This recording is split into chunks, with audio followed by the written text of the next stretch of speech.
Okay, welcome back to Icewind Dale. To you, Nuval, Sam, Thorf, and Red have returned from a very successful run at the Dark Duchess and have successfully gotten a cache of gold coins and items that have helped to fund the rebuilding of Lonelywood. Each one of you has funded a project, and over the, let's say, 2 months that it took to construct these buildings and help rebuild Lonelywood, you have seen a revitalization of this area. Trade is coming in, people are trickling by. It seems like the cold is somehow less intrusive on this small town. It's a kind of a renaissance of talent and expertise that have all happened because of your party has come and arrived and declared Lonelywood your home. That being said, the threats are still out there. There are still things that crawl in the dark, that are just on the edge of the town, running through the darkness and crying out at night. Animals, monsters, something is out there. In the meantime, you have a visitor from a small town, a newly established colony of goblins, who is requesting your aid to help rid them of some things that they have found, things that are hunting them in their new town. That was on our list of things to check out before we broke anyway. Yes. So, that's kind of... I'm hoping you go in that direction because I have things prepared. If not, let's wing it. Fuck it. Let's D&D this shit. But, yeah. Each of you has received some kind of mechanical game reward due to your investing in the town. Something that you gained as a personal quest completion. If you want to share what that is, feel free. Let's Trey, you can start. I'll go. Davey has started up a potion shop with the assistance of Lydia. She is like the face of it. We're still kind of on the run, so I'm not the one running the shop at the shop all the time, but I'll be in the back actually making stuff. But because of that, I get 3 potions every time we arrive in Lonelywood or we take a long rest in Lonelywood. Is that right? Each time we visit Lonelywood. And 1 potion every time we... and 1 potion of choice in each township. And let's say that there's a maximum of... So that you don't just go to 10 towns. Let's say you have a maximum of 3 potions on you at a time, and each time if you use one and go to a town, you can refill 1, right? Gotcha. 3 slots, got it. Yeah. And I also, there's some other... There's that weird blood hunter stuff, the drugs that I pump myself full of. Lydia has created a new one for me to use, which I'm very grateful for. Nice little chemist we got here. Okay. That's it. Yeah. Okay, then Nuval, you've been working on something with the kind of entrepreneurial trading cart / publication house guy. Yes, we are working on setting up, as opposed to slates of information that we pass out to people so they can share news articles on the go. We are now setting up larger slates in town centers where news information can be posted directly from my smaller one that I carry with me. I think the bonus was that we get to use it to basically convince somebody of any truth once per day. Yeah, you can basically pass a deception in a town once per day. And then if I can find a scholar to work as an information gatherer, we could also use it much similar to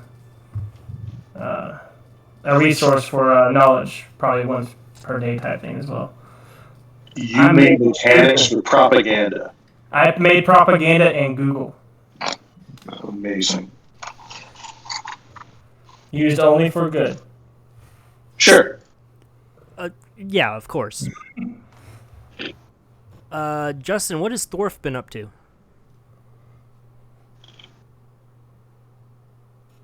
Okay. How about You're muted. okay. If you can hear that. Is he still here? Yeah. Maybe not. Okay, Anita. I'm sorry. Oh. But y'all can't skip me if you want to. I'm trying my best. Okay, no, I'm coming off work. I'll be there for real in just a second. But no problem. yeah, do Anita, and I'm gonna go outside and I'll be ready. All right, let's do that. Anita, tell us what 2U has been up to. Well, I started a orphanage and a school. I believe it was a thief school in disguise as a thief school. But we take in all the children who lost their parents, and we teach them a trade that they can utilize in the future. Did you make the red room? Yeah. I don't know why she's on trial right now. This is perfect. This is exactly what the children need. It's such a political, like, coup d'etat. It's perfect. Well, I suppose that's one way to prevent organized crime in your town. Be the one who organizes it. She's basically Putin. You just... no, I was about to say you just described every Red Hood comic book that I love. That's the best way to stop crime. Be in charge of it. Cool. You would love this World Series, then, but that's way off topic. Sam, you got a visitor to your tinker shop. Can you tell about her? Yeah, started this. There's a little bit, has a bit of a familial resemblance to Rainer, but, different universe. But, he has a lot of talent and has created many interesting inventions that can work in theory. He's not as safety-minded as Sam is, but, the kid has a bright future ahead of him. I'm not going to reveal all the inventions to the party unless they nose around and, want to know, but I doubt Sam's popular with most of them. That being said, I will reveal Curio's wheel just because I find it adorable and I want the party to be properly horrified. Kuno's wheel? Kuno's one wheel? Yep, I wish to show them our vehicle. Okay. I'll let the DM know. He does a better job. Okay. Our vehicle. Kuno invented a magical wind-up wheel that has 2 platforms on either side of it. You can use it once per day to travel up to 80 feet. However, every 40 feet you have to make a dexterity roll or fall. If you fall, the wheel will continue to move an additional 40 feet without a rider. But you can basically make an 80-foot movement with 2 successful rolls. Do you, Red, wish to be the test pilot? Do you can fly rocket, but seems very unsafe, and yes, I would love to try this. Okay, last but not least, let's hear what Thorf has been up to.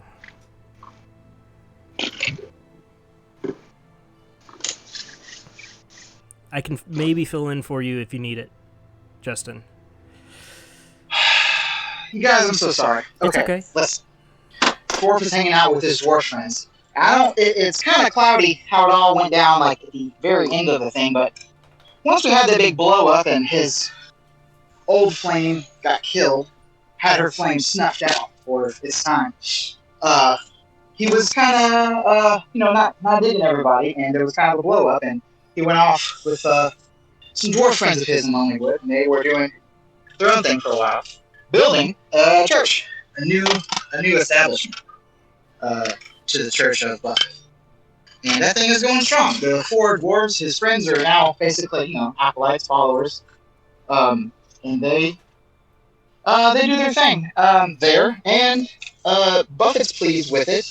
They requested that I find an alchemist's jug, so that they want to create like a relic at the church, like an ever-flowing margarita fountain, and maybe with an alchemist jug and something, some more stuff I could do that. So I'm kind of on a mission to kind of, put that there and really beef it up, but also using 2 of those followers to send them to Tourmaline, the next town over, the big town, and kind of proselytize there to spread it and maybe get another one going there. While the 2 other followers are, one holds service in the building, and the other one is kind of just still trying to get followers and converts and stuff in Lonelywood. So is Thorf still... Oh, sorry. What? No, go ahead. Is Thorf still walking around on a peg leg? Fuck. Why does he have a peg leg? Oh, you're muted. I'm not. You can't hear me? I am. Oh, That was the last thing that happened. You and Sam both got petrified from the frozen solid and from the dragon, and I had to do medical stuff to thaw you guys out. But I don't know if I rolled bad on your save, but or saving you, or you rolled bad on just luck, but in the process you lost a leg. I had to amputate the leg. Amputate it, yeah, no problem. Alright, well, yeah, he's got a fucking peg leg then, damn. Yeah, he's. I think he got tired. He didn't want to do all the talking and rigmarole, and he just grabbed a chair leg and just shoved it in there. Okay. I know we talked about. Yeah, I guess that's how he's rolling now. I know we talked about a mechanical penalty to that, but I'm gonna. I really don't want to take away your movement. Sam might have helped out with making a good prosthetic. If he's been wandering. Yeah, if he's been wandering around a while, he maybe got better at it. There was some deal with that because of you taking Sam's leg for no reason, or for that doesn't sound like me. That doesn't sound like me. I don't know what you're talking about. It got pretty hairy. Yeah. Harry was the same thing happened to Sam's leg. It got amputated for the same reasons. Yeah. Don't question it. You just stood in the corner and smiled the whole time. Yeah, it happened.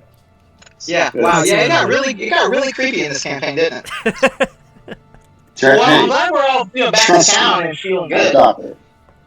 So, I am gonna say that your leg is still removed. However, you've got a prosthetic that is enough that it's back to normal. But yeah, that leg is gone, and you are moving as well as you could.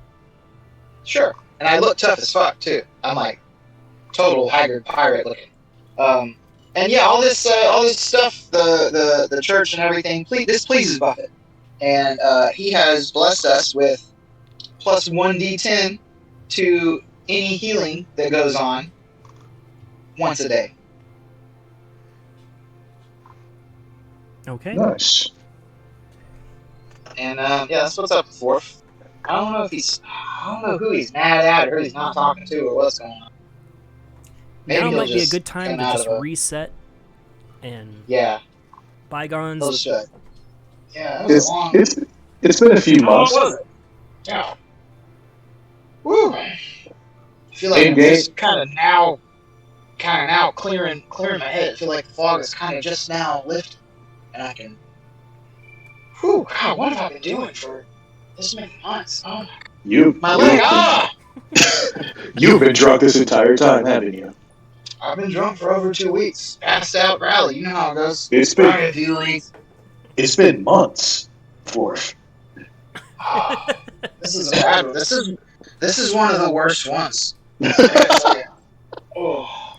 I think that's what happens when you start a church. Yeah, it's been a lot of work. Has it been a lot of work? What was that? Oh God. Excuse me. Red.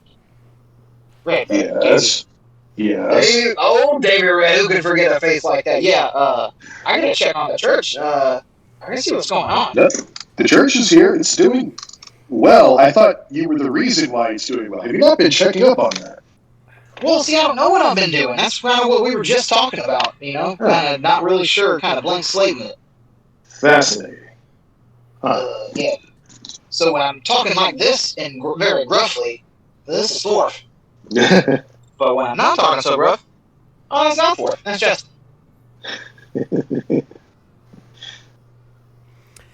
You all have seen the small goblin girl in town. She's kind of been wandering around helping out where she can, but she mostly stays to the White Moose Inn.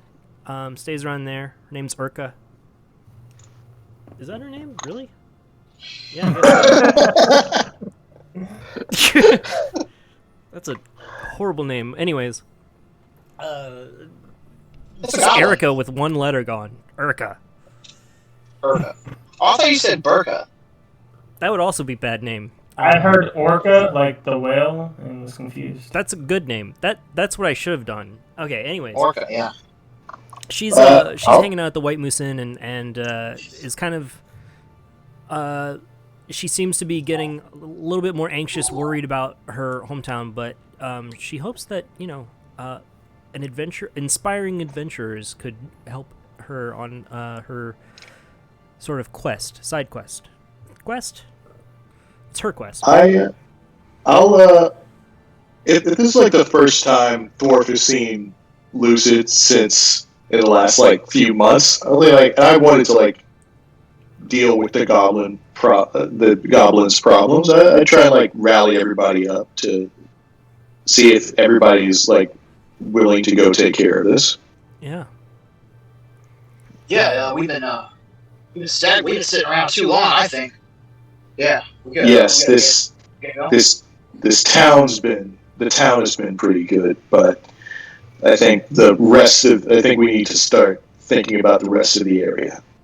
Yeah, big picture, man. This is called 10 towns, not just this one little town. Mm. Yeah. We are still the only ones that know about this incursion or whatever the problem is. The owl god. The mythalar. Yeah, Nuval, you take notes. Who? What was the owl god after?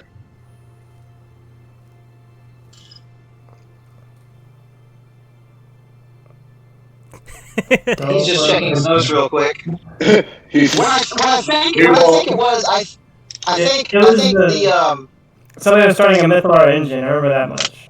Yes. But I don't remember who. I think the Frost Maiden has done this rhyme to pause the Mythalar's shit or the ensigns, whatever it's gonna do. It's pause. It's and she does have to have the sacrifices, right? She did say that? That can't be stopped? She will not stop that because it's power, I think he said. Damn. I wish we could do something about that. Yeah, that or she just didn't want to let us stop the sacrifices. Yeah. She just digs it. She's into that. It's fucked up. Well, I mean, not every town is sacrificing people, so obviously it's not about the loss of life that she needs sacrifices for. Really, it's just the people who are evil. Yeah, you could sacrifice crops and it would be fine, or prayers. People are just choosing to do people. So we have food and heat. Let's just sacrifice Tommy instead. Yeah, that's no good. I can't do that now, but I wish we could go around with some kind of proof or some kind of word from her saying fucking don't do this. Fucking stop. Like, do something else. I did want to after the goblins. I do say we investigate the. We are still the only ones who know about the invisible dwarves fucking around in that one town. So, Yeah. is everybody on board with helping out this this sweet goblin girl and her town? Yeah, let's ease back into it. The last notes I took was the prison breakout. Everything kind of fell apart after that, so I was like, oh, what else? So it was like prison break, and then the cabin, and then like another session, and that was it? Yeah. Yeah, It went the cabin, then for the cabin when the thing died, never mind. then you went to the Dark Duchess, and then you ran into the White Worm, the White Dragon. But yeah, we went to the Dark just after that. Okay, I got you.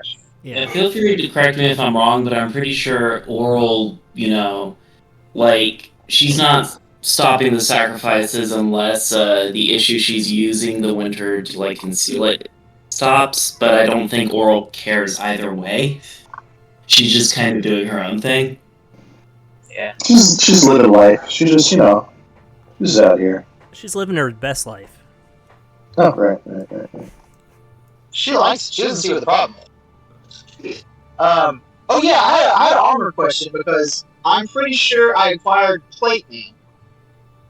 And also there's mithril armor in the notes.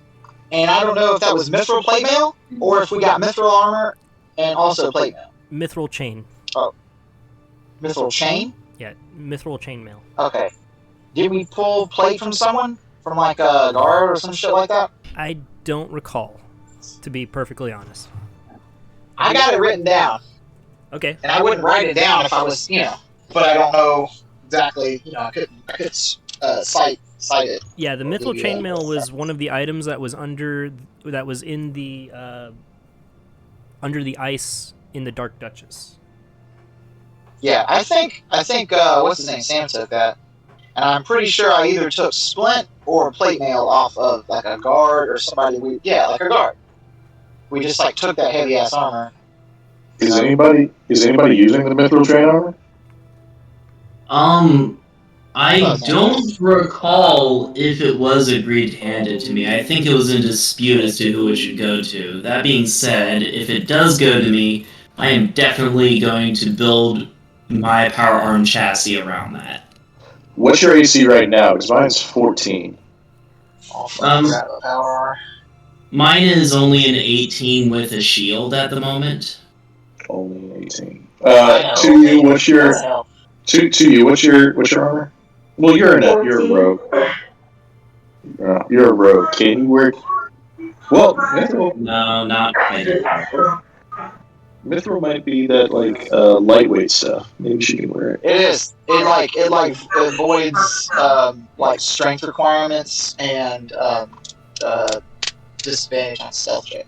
Yeah, if armor normally imposes disadvantage on dexterity checks or has a strength requirement, the mithril version of the armor does not. So it is chainmail without the strength requirement or the disadvantage on stealth checks. Oh, is that it? No AC boost? Yeah, it does with the normal chainmail, but you can wear it if you can't wear heavy shit. I don't even need it then. Nuval, where are you at AC wise? I am at 12 because I refuse to wear armor. Do you refuse to wear this if we give it to you? He isn't proficient. I'm not proficient in anything other than light armor. And I didn't even bother getting light armor in my stuff. I kind of tossed that as soon as I started the game. Because everybody starts with some sort of armor, and I tossed the leather armor almost immediately. My bards don't like armor. Oh, I can't. Never mind. I can't wear it either. I can't wear heavy armor. Nobody Still wants to counts know. as That's a heavy. logical conclusion then. Alright. Dwarf? Well, I've actually got this plate, and it's a good deal higher. And so, plate, the strength requirement on that is 15, or else it reduces my speed by 10. But I got them boots of leaping and striding, which makes it cool for me. So I'm good with what I got. I mean, I'll take plate, and if the mithril armor is, would that make it better No, that or don't work worse for for me. you? No, yeah, no. My AC is 20. I'm doing my thing. Take Okay. the. Oh, you're just 20? Well, blood hunters aren't proficient in heavy armor. I'll take it. I'll show you what I know. How long would it take to get proficient? I did not know your AC was 20. It is. Brutal. Yeah. I got a +1 shield and plate armor. All right. I'll Wait, keep that actually, in that doesn't mind. make sense.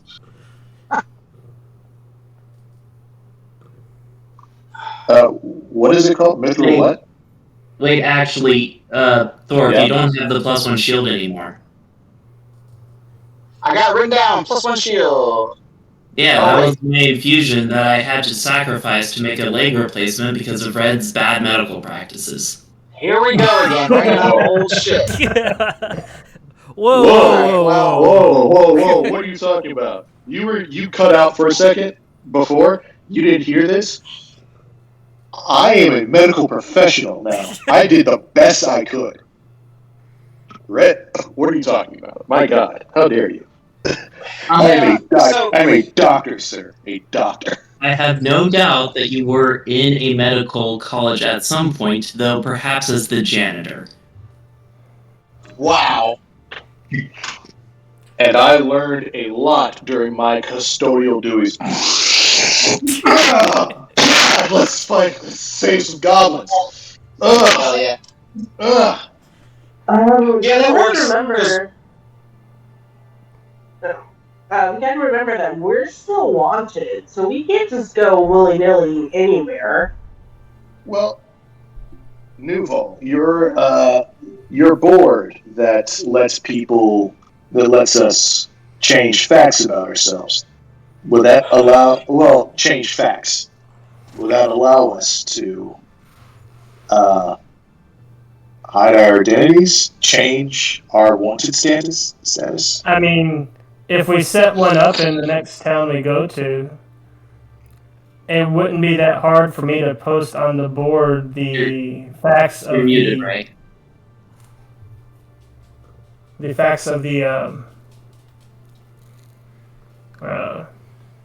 prison breakout and how the current warden killed a lot of people unnecessarily to uphold order. It's really just mismanagement. Just poor Yeah. management. Yeah. We can leave out the description of the perpetrators of the escape and focus on the Dragonborn's mishandling under one of my pseudonyms. Most of us were disguised anyway. We could just give more credence to our disguises being real people. Except for Are you guys? Except for Fourth Salt Shaker, named, printed, and photographed. Thorf is the only one whose identity is really fucked. Just Thorf, I think you might need to. That's a bit of misinformation. I'm pretty sure the papers say it was a dwarf pepper shatter. No, Thorf really used his first and last name. I can't just print lies. There has to be some truth to it. Redirection. They'll forget all about Fourth when they cannot stop thinking about how bad that warden is. I'm low priority. Hell, I'm a cleric. I heal people. All right. You're also the head of a church, or what some might call a new cult. We At the can. very least, a very good bar. You can spin the truth and say he was kidnapped along with the warden. Don't. Just don't say my name. And no one will say it, no one will use it, and we'll keep using the other guy's name and thinking about him, and then they'll be like, oh yeah, that guy Fourth, where did he go? And he's gone. If you all are talking at White Moose Inn, Urka, standing there, kind of goes, Well, I'm also a goblin, and right now, I don't think goblins are very welcome. So, if we could, avoid towns for a little while, that would probably be best for me. Yeah, me too. Think this Actually, guy- we're in the same boat, little goblin. We hood up. We just keep our heads down and head to the Goblin Town, and we just try avoid towns on the way. That works for me. Yeah. I forgot I had this spell. Or What? gods. I have spirit guardians. Cool. Hell yeah. Magical secrets. I love it. What? Urka, Magical secrets. Magical Secrets is so freaking good. What are you talking about? Oh, I thought it was just a phrase. Is that a mechanic? Yeah, it's bards get magical secrets at certain levels, which allows them to choose spells from any class. Oh. There's so much busted stuff bards can do thanks See. to that ability alone. So you picked Spirit Guardians? Yep, spirit guardians and healing spirit, because we kept having everybody split up, and it was not very conducive to people staying alive. When that's Right. true. when You're not wrong. That's better. Newhole, when you reach level 10, pick up Steelwind Strike, hit 6 people at once with the anime attack, and go, Psh, nothing personal, kid. Boo. Boo. Boo this man. Boo Yeah. this man. You lost me an anime strike. Okay, so let's also talk real quick about sidekicks. As you guys begin heading out, you have one chocobo, one polar bear, and one fennec arana. Fennec is hanging out at the church.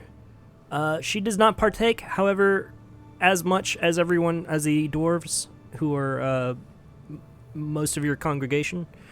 But she, that's kind of her haunt. She Cool. agrees to join you on your trip. So you have one chocobo. Unfortunately, Josie has not made it back since leaving, running across the plains. What? Josie didn't return. Where is Josie? Somewhere in the tundra. She ran off, and when the dragon was attacking, Because I told her to run, right? Yeah. She's not come back yet? not yet. Oh, this goblin's gonna have to wait. I'm just kidding, but that is how I feel. Axe beaks can survive surprising conditions, unless someone finds one and decides to cut it open and stay inside of it to stay warm. My God. Anyways, Poor bird out there all alone. so you've got Anywho. one chocobo, one polar bear, and Fennec, who will be joining you, And a wheel. along with a young, the small goblin girl, whatever her name is, Urka. Alright, All right. well, Let's talk about the distance real quick. It's going to be a while. You're going to be traveling for a while. I am not going to be keeping track of your, because of Thorf's ability to generate food essentially on command. No longer going to be keeping track of the food situation unless Thorf goes down. Okay. And you're Okay. out in the wild. So if you guys have 5 rations on you, that's going to be enough to just generate food, and you can just keep it there or whatever. 2 rations, whatever you feel comfortable with. Cool. And so, lastly, what is this party called? Have you guys come up with a name yet? no. No. I mean, I tried really hard. I could not come up with anything. Buffett's sweet little children? I almost called you the Lonely Islands for a long time, but Yeah, you did call us that one time. I'm fine with being called the Lonely Islands. Okay. It's easier than just being like Ooh. the adventuring party every time. Yeah. Okay. So you all head out, and you begin heading south, and I'm going to draw freehand the kind of path, I guess? Does this look about right? If we're trying to avoid towns, sure. Straight shot. If you guys want to take a different route, let me know. Is that a lake? The Red Waters, yeah. That is Yeah. a small... it's the smallest lake. It's So mostly we- iced over. So we'd be going around that Yeah. way. That's true. Also, how do I delete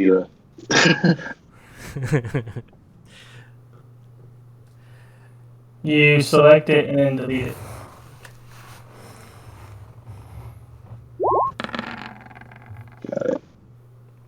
Alright, so on your polar bear with your chocobo, what's the riding order?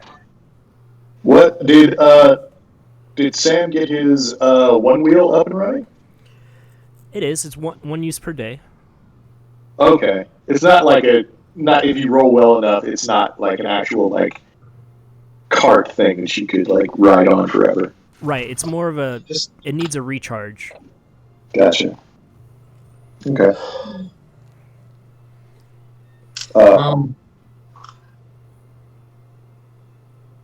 Yes. If Lonelywood has, Sam will be hanging towards the back. I'm comfortable on the sled. We have like our sled. We have our sled with being pulled by the polar bear, and then one chocobo. Is that it? yeah.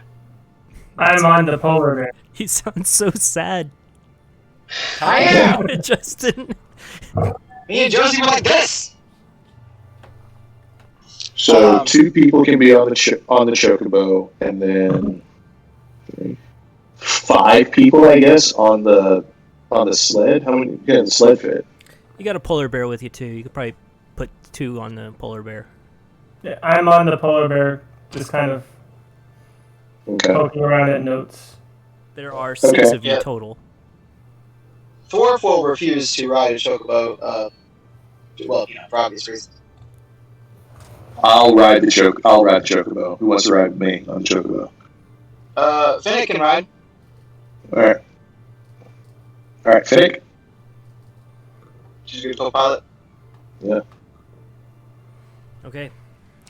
As you all pass by the town of Tourmaline, you see that things have not changed much from the last time you went. It's still a rather small town. They're still burning effigies at the outskirts of town, which look like people, and they're also still occasionally letting just people wander off into the snow. It seems to be kind of almost a mix between a sacrifice of wood and people, but today you stay outside of the range of it and you skirt past it, remaining largely unbothered. Cool. Let's see. First night goes by with no issue. How far is this? Let's see here. I make a hut. Okay, it's going to be 15 miles, so you can get there in 2 days if you make a straight shot. New ball. You said you have the hut spell. Yep. Nice. I make a hut. Okay. So each night we sleep in a New Ball's hut. Okay. The first night comes by. The twilight remains, but you get the sense that it is approaching nighttime and it's getting darker even under the twilight. You sense outside of your range of vision, there seem to be flickers of light on the edge of your sight, on the edge of the corner of your eyes, that spark and then disappear as you approach the east, as you sleep in your hut. I wasn't planning that you'd have a hut, but this does happen. The night, however, you hear shrill, almost womanly sounds, shrieks in the distance, but you don't. Nothing approaches your camp. Hell no. I drink to forget all that. The next day arrives. The ice remains unchanged. The snow deeper, and you are able to set off on your way. Let me roll real quick. I like how we're all so accustomed to Icewind Dale now. We're like, we know better than to investigate at night. I'm not gonna fuck out of here. Yeah. Flickering lights? That's for attracting people away from camp and then cutting their heads off. Fuck that shit. Okay, you find, as you begin to approach the Eastway, you see in the distance a small building, and you see a set of tracks. It looks like 3 tracks in the snow approaching the building in the distance. Doesn't sound like our business. Yeah, what time of day is this? This would be early morning. Okay. How big are the tracks? Roll investigation. Take a look at it. I'll give Or guidance. survival. Investigation or survival. With guidance? Well, if it's guidance.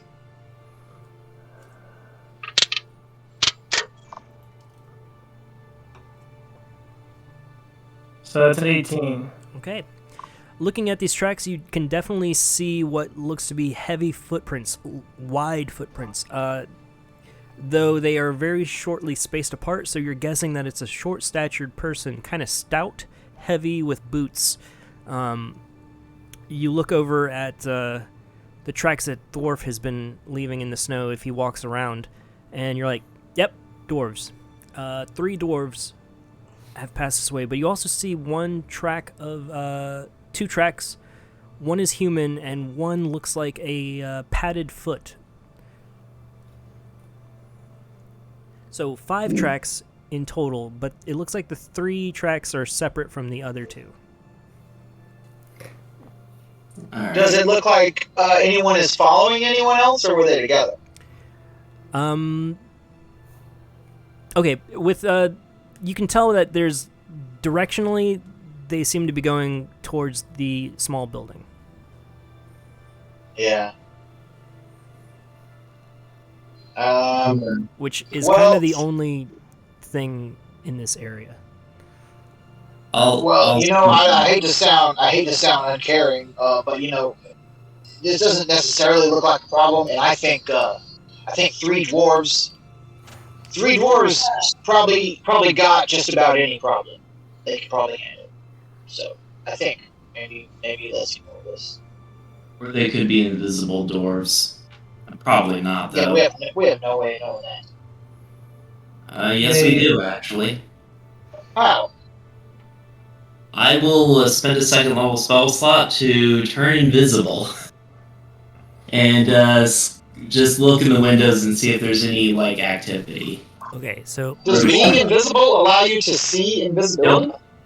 No, I'm saying if I don't see anyone, then So- they're probably long gone or invisible. the house is in the distance. So what you're saying is that you're going to turn invisible and approach the house, or the, Well, when the you get structure. distance, I assume we're under an hour's travel.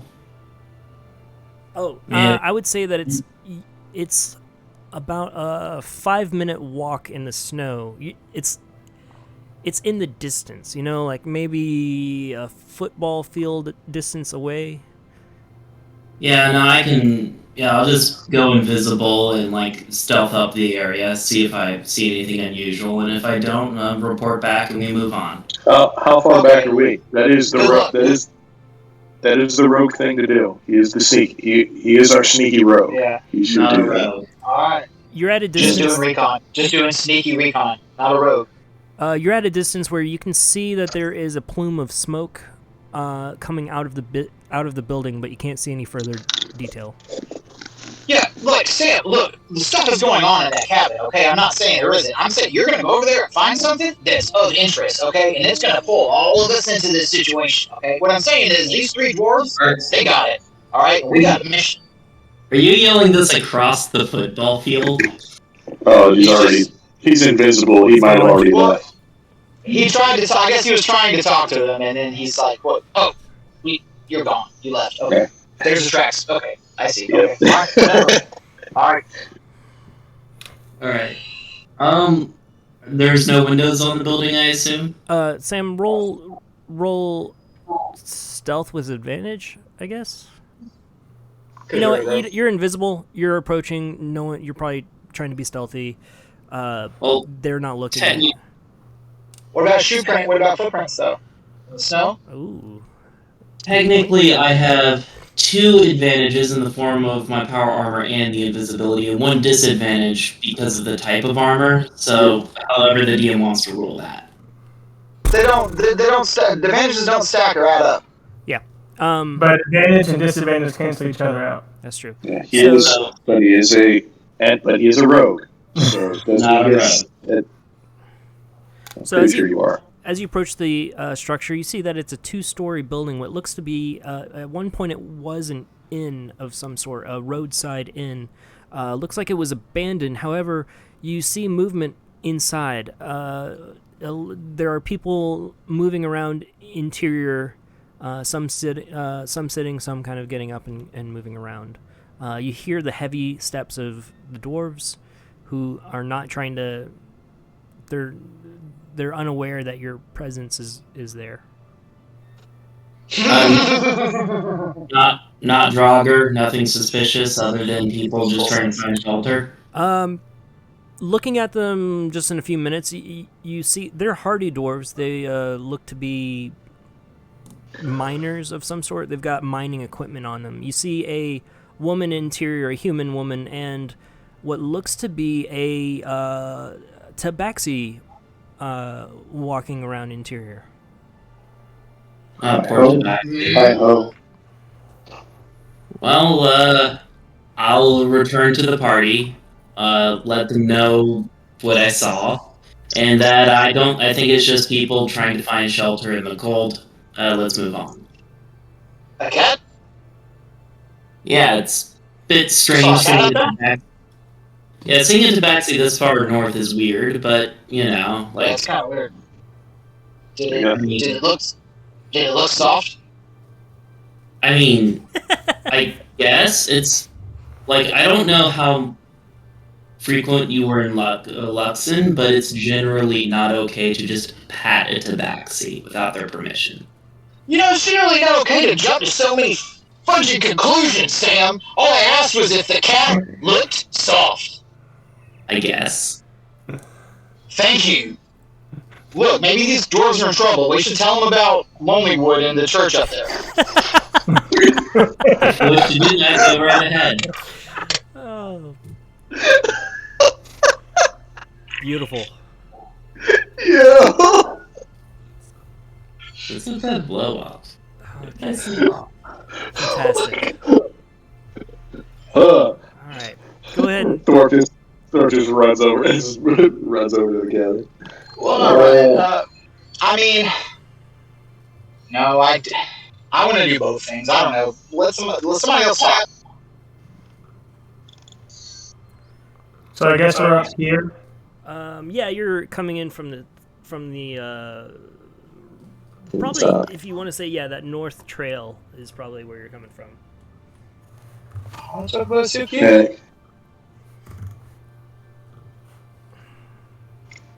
Okay. All right, let's head over. Apparently to feed this fish. Son of a fish, I'm not going to fuck the cat. Goblin girls stay. What was the goblin girl's name? Urka. Perka? Urka. E-R-K-A. I can change it. Just call her whatever you want. Red Hood Perka. Yeah. Percocet? Molly Percocet? Yeah. Red here's what he wants to hear. I'll tell her to stay next to you, out of the way. Keep your hood up, and Polar Bear, you're in charge. Brr. Well, you're in charge. His You're in name's charge of. Oh right.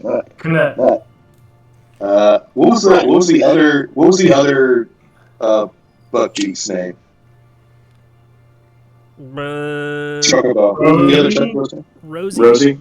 And Josie. Yeah, I think that was right. Yeah, Rosie. It's like, yeah, Nuck, you're in charge of Rosie. All right, everybody else, let's go. Okay, so I'm gonna rename her Perka because everyone seems to respond to that better. It's easier for me Rosie. to say. Rosie let out a quack in defiance. Take her herself. And I'll rename her Chocobo 1 to Rosie the Chocobo. Yes. All right. Good. Yes. Alright. Yeah, now I feel like we're just gonna bother this traveling party. That is your. Yeah. This was your decision. I didn't drag any of you down. I didn't even move myself. All I said was a sentence. And you were like, I guess we're doing this. Yeah, you said you wanted to pet the cat, and your hands. I did not yet want to pet the cat. Yeah, you heard Fluffy Cat, and you started sweating really badly. You started licking your I'm lip. a character. You guys tell your stories with my characters. Like I can't do anything. You're like, well, look what Forf is doing. Like what? Do you not want to go up to the cabin? I don't want to go up to the cabin, but I also don't want to not go straight to the Goblin Farm. Like there's more than one person in this party. It's not Forf's team. It's the Lonely Islands, and I'm just one of them. What do you want to do? Wouldn't that make us a lonely archipelago? God damn it, Anita. You go first. I was gonna say, if you don't engage, it will stop.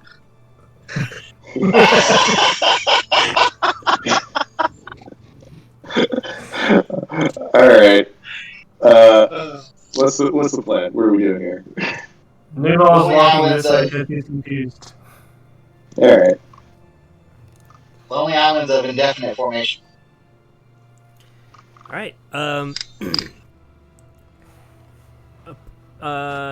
you guys just walk up to the building, or?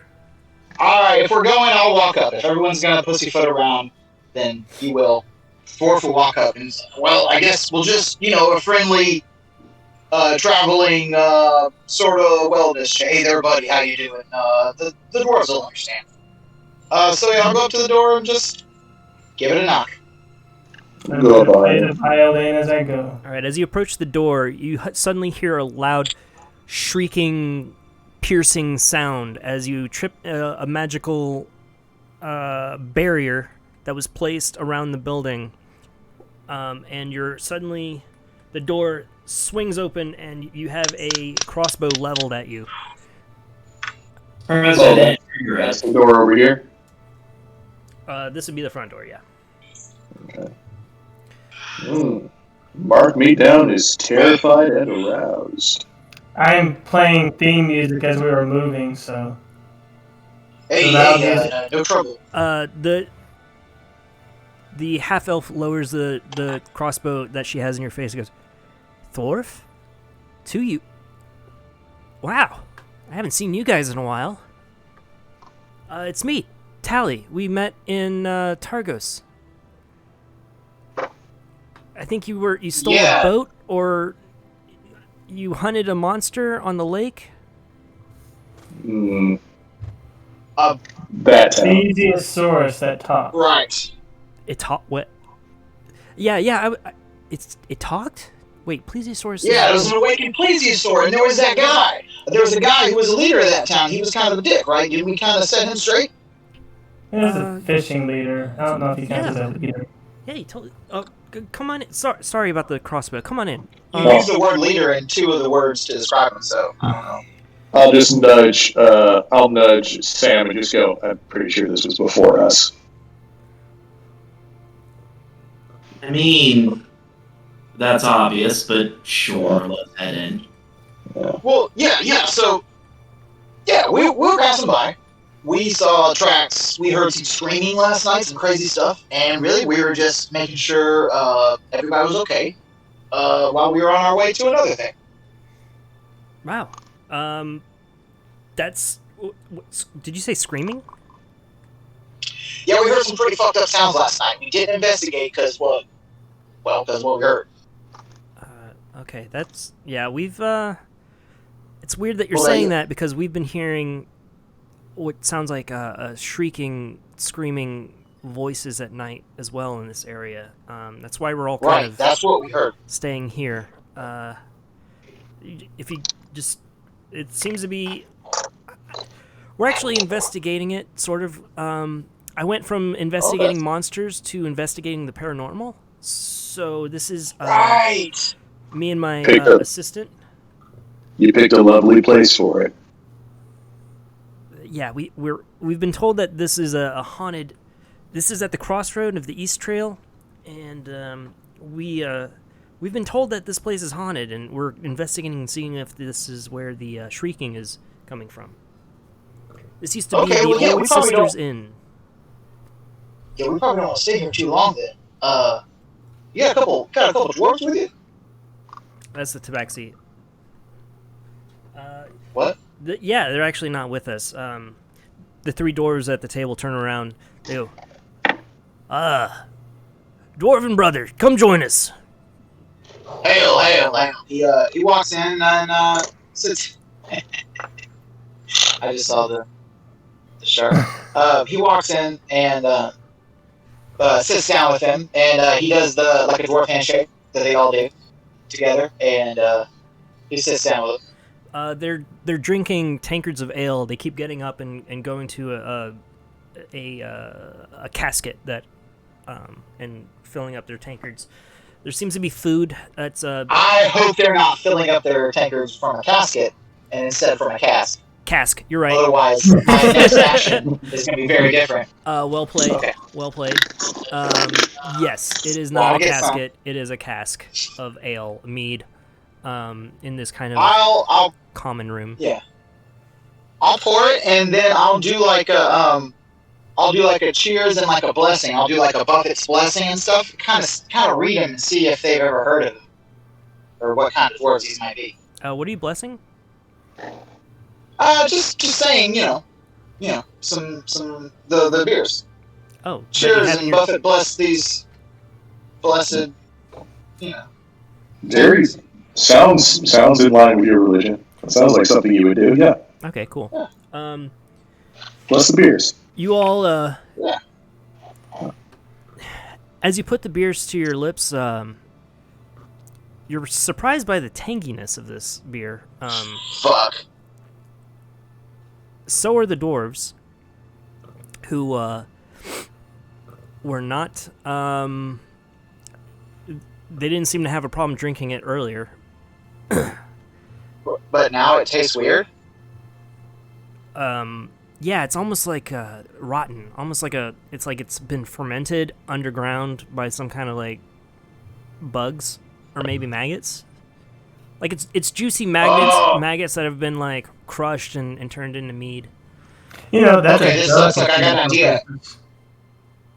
I got an idea. I want to try something. So I'm gonna go back to the cask, say nothing, and just like pour a little cup, or dump my shit out and pour a fresh cup out of the cask, saying nothing, and then sip that. Does that taste foul too? No, you've got a great head of ale. I down it and like I drink the rest of it. I'm like, yeah, this place is fucking haunted. So I blessed the stuff and whatever is in here didn't like that because they're evil and they fouled. Tally goes, hold on. Let me get my book. You blessed the ale. It turned to maggot juice. Oh, this is good. This is Red This is is like a very, level very 2. impressive for it. That was that's some good ghost hunter shit. That was nice. I mean, this is real stuff. This is actual proof of paranormal activity. This is great. How you've been to Tin Town before, right? This is Son, yeah. son, proof? I'm a cleric. I've been a cleric for like 100 years. Well, Son, there's proof out there, and let me tell you, you don't want to find it. Also, if you're not like into even if you're not a follower of a specific god, there's like demons and weird ice shit running around here at night all the time. Tin Towns is weird. Tin Towns is spooky. Yeah. That's what I'm saying. All places are weird. I mean, the undead exist. I don't know how many tombs I've cleared out. I mean, you can tell them to leave, and they leave. Tally. But Tin Towns specifically, they're various and ice themed, and all ice themed. It's always ice themed. Is anyone else tired of the ice theme? It's so fucking cold up here, Red. I guess the chocobo wouldn't go inside. Sam, are you still hanging out outside of the building? No, so I'm gonna say that like Red kind of dragged me in, but Sam hasn't had much reason to speak and has just been like quietly listening in the corner or something. Okay. Roll a perception check. Alright, one moment. By the way, the dwarves are like heaving out their stomachs. Are they sick? Yeah. 13. You blessed the drink. Right? Yeah. 13. Did it make me sick? You got. No, you've been drinking. You've been on a binge for months. You're fine. You're selling these dwarves short. Yeah. They're not followers of Buffett. They're minors. 13. You. So bad it was funny. You kind of hear something. But Fuck, you guys are 75, right?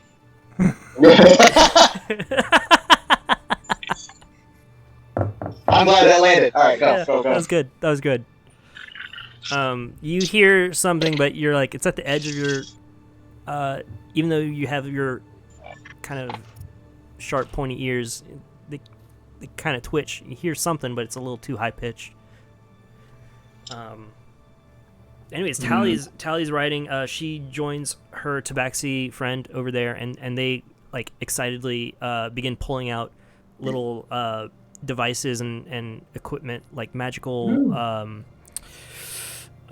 gyroscopes and things of that nature that start spinning. Oh, I start casting that magic ritually. Say what happens again?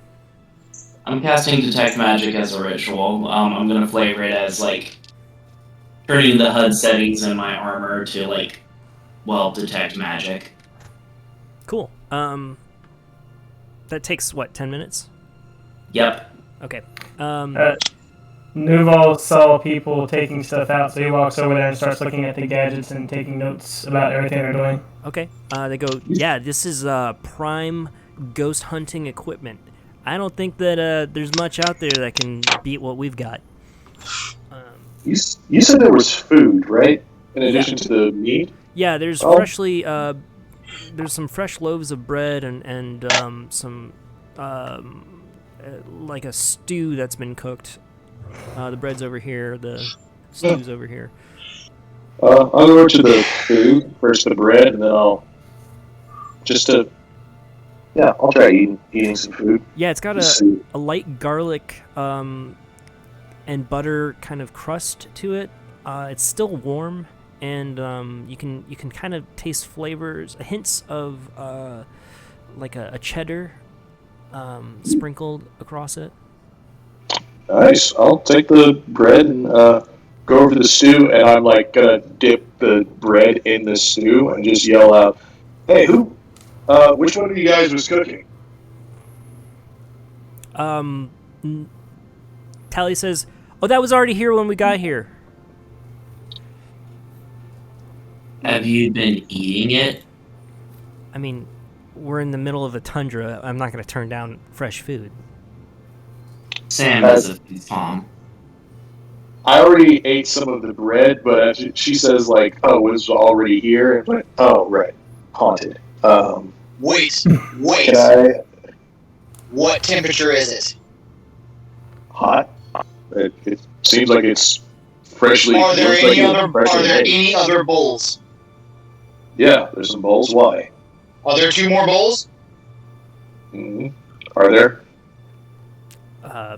Yeah, where are you going with this? What temperature is the other bowl? I don't know. I checked to see what temperature the other bowl is. It's tepid. It's tepid. It's warm. Warm? Fuck! Oh fuck! Oh fuck! Okay. Say warm-ish. What temperature is the third bowl? It's just right. God damn it. I don't know. That's close enough. We gotta get out of here. I hate that it took that long for me to get I had tried for so long. It was so good. I'm not even You made mad it at so you. much better. You made it so much better, dude. I'm not mad at you. I'm mad at myself. Just disappointed. Damn it, you're better than this, Trey. What's wrong with you? Yeah, can I But yeah, somebody made that shit. investigate? Can I investigate the soup? I mean, I have, like, not brewer supplies, but I have alchemists and, like, poisoner's kit. I have, like, the stuff to... I have chemistry shit. Can I... Maybe you could identify a unique ingredient. Yeah? Can I do that?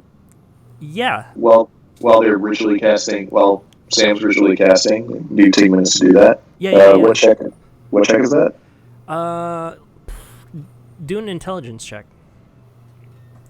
Okay. Flat. There's not really an alchemy check, is there? Yeah. Maybe medicine check. I mean, you could use the tool proficiency. Yeah. Yeah. Do that. Intelligence. With proficiency, that's just an 11. Seems legit. Okay. You got some garlic in there. You got some chives. There's a little bit of onions. It's some kind of meat in there. Looks to be beef. I don't pour myself a bowl. I just go like this. As I walk back, this is still a certified haunted house, even though the food does look good. I wouldn't recommend anybody eat. I'm like biting on the bread. I wouldn't recommend anybody. Oh, god damn it! Fuck. It tastes great. Yeah. It tastes. I know. Your mouth is watering. Ugh. It's Damn, too that's good. delicious. It's Is too Alright. good. there any sign of like rats or animals that have been making their home inside of this house? Roll perception. Perception. Damn you, die. An 8. It was on a 19 before it fell on a 1. The place is fairly tidy. It's seems to have been swept recently. There's some soot around the fireplace, the central fireplace, but nothing. No sign of rats or cockroaches or anything. Can't talk to the wildlife, so there's no wildlife. Sam, I'd say it's about time your ritual is coming to a close. You do detect magic, in this area. What kind of magic? It would probably be not abjuration, but illusion. Maybe abjuration. Interesting. Alright, One second. I'll announce to everyone here out loud, but in kind of a somewhat of a hush hush voice, but you know, like the voice you'd use if you think someone's trying to eavesdrop on you, but you still need to tell the whole room.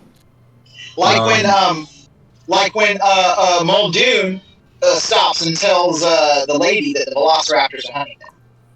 Yeah, I'll say that.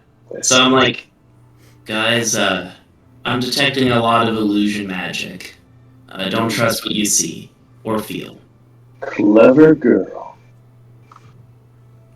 Okay. Are there any objects specifically glowing in illusion magic, or is it just a general area?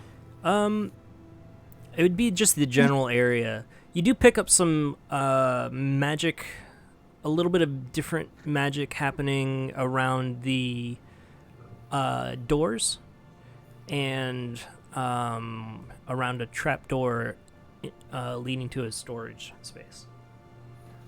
Is this the trap door? Because I was looking at that. Looks like it. Is that Yeah. a door? Yeah. There's a door on the floor. Yeah. Huh. Can you open it? And try and open it. It's locked. Sam? Roll perception. Right. Get your thieves' tools out. Pick a lock. I do, but I wait for Red to stop messing with it. What's your passive perception? Wait for Red to get out of the way. Wow, I rolled the exact same as my passive 10. You see some scratch marks around the floor. You don't hear anything or see anything other than that. Guys, come look. There's a trap door over here. Hey, before we open trap doors in this magical house, we haven't Magical really said haunted much. Magical haunted house. I haven't said much to these dwarves, and the people who recognized us said that they were not with them. So can I just ask kind of what their deal is a little bit, and make sure that they're real? Yeah, brother. And let's just sitting at the table talk while they're doing this other shit. I'm talking, and hey, so where you guys where y'all headed from? And, well, yeah, sure. We're coming from the Battlehammer clan, and okay. Maybe that might be right or not. I don't know. Anyways, we're coming from the local dwarven clan that's a little bit north of Bryn Shander, and we heard that there was some. You know Brunner? You talking about Brunner? Brunner, yeah, Brunner. Do you guys know him? Do we know him? You know the guy's legend. The guy is legend. You know Brunner! Oh, he bang the tankard, and it's like that Bill Brasky sketch, and they're like, "Oh, fucking Brunner!" And we tell a bunch of stuff about Brunner Battlehammer for a while. Yeah. Then we get back to it. Yeah. Each tale you tell is increasingly ridiculous and unbelievable. And we just go, Brunner! They're not drinking any more of the ale, but they do continue to slam it on the table. Guys, I think I fixed it, though. Hey, you can hit that again, and it should be good. You pass them the ale. They distrustfully kind of sniff at it, take a sip of it. Oh, you know what? That last cup was just a bad batch. Yeah, I think I just said the wrong thing.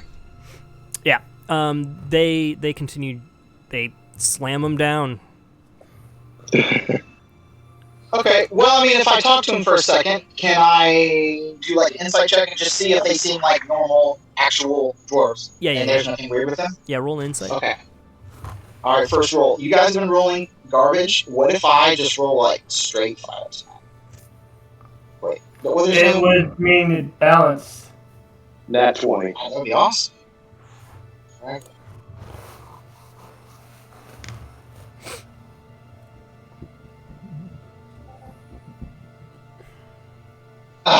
No. What was it? 9 plus fucking 7, so 16. Wow, I didn't really. Hey. Okay, cool. Yeah. Okay. 16. Yeah. I count that success. Hey, you did it. Higher than any of us did. That's great. Yeah, you. These guys could be your cousins. They're legit. They're sincere. They wear their heart on their sleeve. They're not duplicitous or trying to be clever in any way. They're pretty. They're simple folk. They're people of the. You guys earth. are good dwarves. Yeah. You guys are good dwarves, like me. You guys, we should hang out in Hollywood. But hey, Red. Oh, we're on our way Jeff, to where you going over a there? new mine city town that we've heard about. Sounds like they could use some work. Mine City Town. Mining town. What's it called? Gullah Gullah, I think. Gullah Gullah. Holy shit! Listen, hey, is it a goblin town? It's a mining town. I don't think goblins could run a mining town. All right, well, hey, listen, let me just tell you the slow you roll real quick, and I think we're all in luck here because we're headed to the same place. You see that? Well, I think we're headed to the same place, but I'm also kind of wondering what's up with that trapdoor over there because I feel like we're all about to get into some trouble. Sam's kneeling over, messing with it. Make a thieves' tools check. Sure. All right. 19. Okay. There seems to you find a lock mechanism, but what's weird is that you're looking at it and you're like, that's weird. I mean, I guess that makes sense, but the lock is on the outside, and it doesn't look like it was. It pops open, and you're like, that's weird. It's like it's Oh like, god! No. You always hate a Jurassic Park reference. It's Jurassic Park 2, The Lost World, with the T-Rex in the ship container. Oh god! My character will audibly mutter, "That's odd," as he swings it open. Yeah, there's you get a waft of dank, dry cellar, kind of a mold air as it almost like whispers out from the cellar. It's dark down there. You hear almost like a wind, something. There's almost like air passing through it.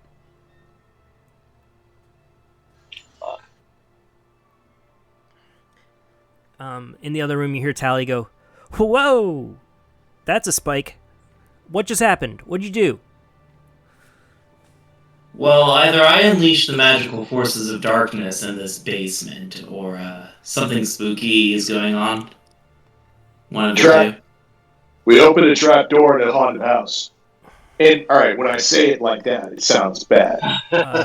Tally and her tabaxi friend wander over there and they go, "Ooh, dark cellar. That's always a good spot to investigate." It's the deep. I hate to say it, but they're right. They we're begin heading doing down like the path, y'all.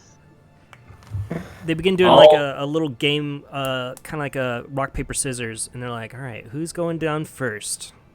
I go down Well, before. we're doing that. Nuval's already down the steps. Oh, me and Newbold apparently racing down the steps. Ooh, okay. You all head down. It's small. I specifically do not go down first. I will wait till all the other investigators go down first. Okay. Loud. You head down the basement into the cellar. It's a tight space. It's very small. To you, are you headed down there? Sure. Okay. Come on. I like roll my eyes towards you, just like, this is stupid. This is Can't have them dying. I've got the drift globe up, hovering behind me, shedding a little bit of light as I'm writing notes in my journal. Your shadow is cast on the wall. Despite the constant glow of the drift globe, your shadow seems to kind of flicker. It seems to kind of jump left and right a little bit, as though there's a candle there. You do notice that the food storage down here is all rotten. It's completely almost disintegrated. It's composted to a kind of grainy dust. Weird. It is cold. It is very cold down here. To you, you're down there? Yeah. Okay. Why don't everyone roll a perception check? Perception. I'm good at those. Because the dice agrees with me. 11. Because I've been rolling bad, Red takes one of his Well, he'll take his addy shot, and plugs that into himself, into his arm, and he will get advantage on that check. Kind of No, want to plus say 3. forever I'm just going to be passive perception and not care anymore. Because the dice just do not agree with active perception checks for me. Yeah, my passive perception is an 18. I rolled a 9. What's 16. happening? Well, I Sorry. got a 16, but I'm upstairs. They're all mad at their rolls. and Okay. Their passive is lower. 14. Passive is for the DM. 14. Yeah. Are you in the basement? Yes. I was Okay. trying to move my guy. So for Yeah, your but- You did go to the basement? Huh? You did go to the basement? Yeah, I just waited till you guys went first. Okay. Well, I'm not down there. I am at the table Oh, talking you to have? the dwarves. Now I'm heavily Oh. sighing because I'm realizing that we were in some shit. But I'm just waiting for something to go off while I chat with dwarves. You see a dark stain under one of the boxes. Looks to be dried at this point. Oh, you rolled a really high investigation. That's blood. There's a pool of blood that is in the corner of this cellar. We're rolling investigation. I think Red did, right? No, I only got a 14. You got a 14 on On that? perception. Yeah. Okay, in the light of his drift globe, you can see that there is a pool of blood in the corner. About to say, out here and then walk back blood thing. Ooh. I'm apparently bad at perceiving and investigating, so I'm just down there taking notes on all the dead fruit. I know blood, and that there is blood. Where exactly is it? This is a small cellar. It's over in this corner over down here. Wait, where? Can This corner down here. Oh, okay. I don't see anything. Is this a stable I'm looking at? Yeah, I see it. Okay. I'll point it out. Davey, Yeah. Red. Mm-hmm. As you get closer to that corner, each step that you take, you begin to hear a shrill... It starts as a small, kind of, almost like an itching in your ear, and it slowly gets louder and louder and louder as you approach. As you take that final step closer to that corner, you're not even in the corner, you're just adjacent to it. You hear a loud slam as the cellar Behind door me? closes.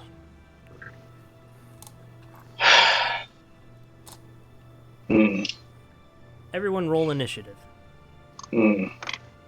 As a shrill shriek Oh yeah. of course.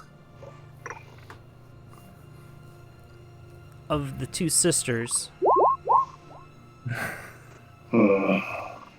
is released inside of the small space that you have found yourself in. I knew it coming, but What? There were ghosts down there? that there are banshees down here. Banshees specifically? Oh, yeah. He telegraphed that. Oh fuck. Oh, yeah, there was a lot of screaming. Yeah, a lot of shrieking. Specifically said shrieking so many times. Fuck. Cool dogs. What's everybody's turn order? 16 5. initiative. 5. 23. Hell yeah. 23? Yep. It's the only 15. good roll I've had today. 2, Oh, man. 15.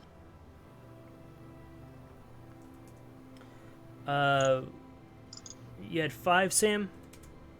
Yep. Red, you also had 5? Yeah, but his rogue dex is better than mine. Okay. Not a And rogue. Dwarf, what'd you roll? 16. 16. Alright.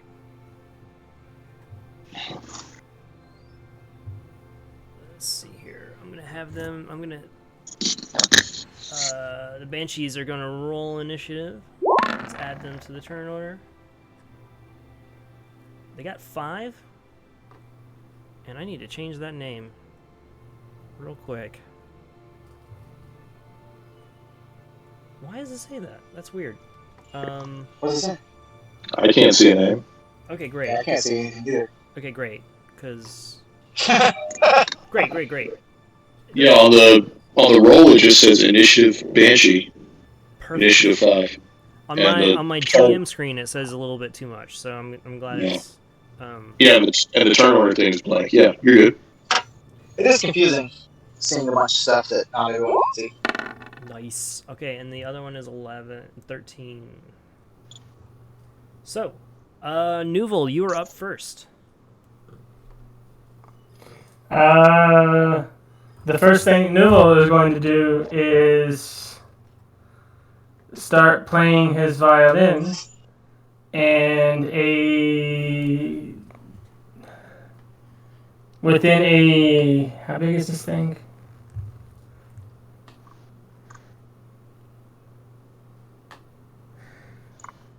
Basically a 15-foot sphere within my range of radius, centered on me, begins to fill up with floating musical notes and symbols that look like 3 eyes in a triangle shape, just kind of floating around as I cast Spirit Guardians. Okay.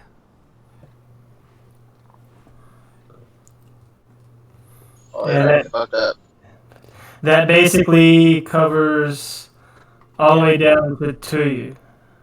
All right, so it's let's see, 1, 2, 3, 4, 5. I'm gonna draw. Okay, it's in a circle. It's a circle, yeah. It's centers on me. We'll just do that. There we go. Is it 15 foot? Ish. Yeah, roughly. Pretty close. This is pretty small space, so I'm really only worried about like down there. Okay. And that's your turn. Yep. No, bonus action. I'm gonna kind of do a flare at the end and inspire Davey. Okay. Red. Ooh, thank you. I haven't used Bardic Inspiration in forever because I forgot. Normal bards have inspiration options. Thorf, you are up. Okay, 1 second. Fix my audio. Oh, hey. So- I'm sorry. Yeah.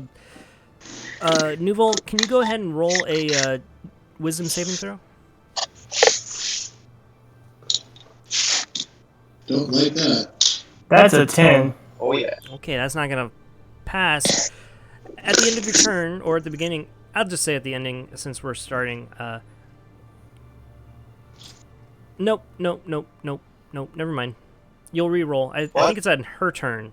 Yeah, it'll be on her turn. Okay. Rob, do the monsters know what they're doing? They know enough. I don't. Cool. They might. Cool. Okay, Thorf, Cool. it is your turn. Alright, so Thorf hears, I guess, screaming or screeching, and the door slams shut while he's talking to his new friends. He puts his beer down, walks over to the trap door, and just gives it a huge tug and tries to pull it open. Okay. Let's see. What's your distance movement? I don't know. I can't walk to the trap door and pull it open. It's 40 feet away from you currently. I mean, yeah, it's actually, the path would be 50 feet away from you, from where you're currently standing with the dwarves.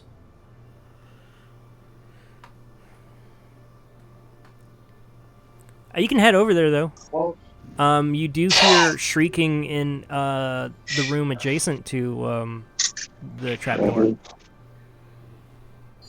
more shit in the room adjacent to the trap door. Oh, Down I can here. see it on the maps. So okay, well, so I'll walk that way. I can get to where those two friends are, right? Yeah, you can get to them. All right, cool. Yeah, then I'll go I guess I'll go over there on my way to do that, and then also take a look at this thing. Is that a banshee to my right in the upper part of the house? Right here? Yeah. Yeah. Alright. How far is that thing away from me? Let's see. You'll be needing to travel a bit. I'll make a quick. Let's see. Help me out here. I can look at this, but I can't fucking move any. Okay. The To the turnover was door actually very much of the my room way. that it is in is going to be 50 feet movement. 20, 25, 30. Okay, well, I've only got like Right, because you're going to be going this way. 25 feet. So I can stand right here at the corner. I can stand right here at the corner where this lady is, right here. Does that work for me? Ping it. Okay. Yeah, right there. Yeah, you can get there. Alright, so I get there, and then that undead is, how far away is that from me? Less than 30 feet? It's in a room, but yeah. In an enclosed room, it is less than 30 feet. Ah, fuck. I thought it was open. I thought that's like a big open kitchen. I think it's a Well, I bedroom. can't see it.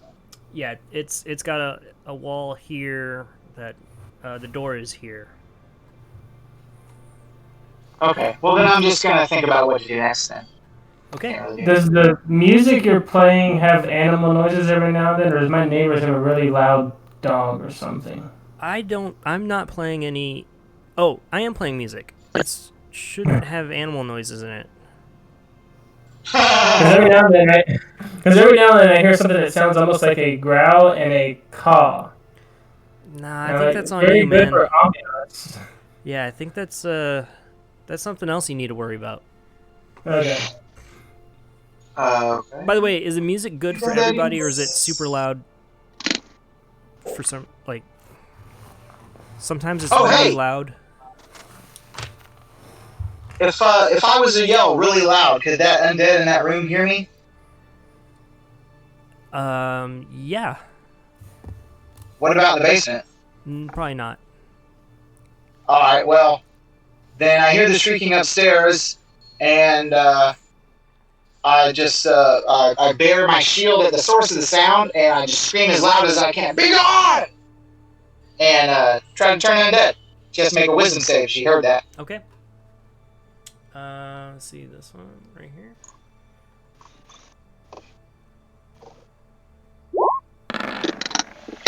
Let's see what we got. It's gonna be a 5.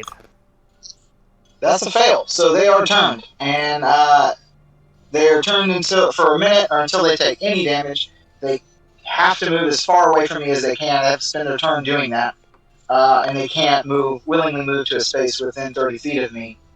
They can't like move towards me, and Okay. they can't take reactions. It was just the one upstairs. Yeah. Yes.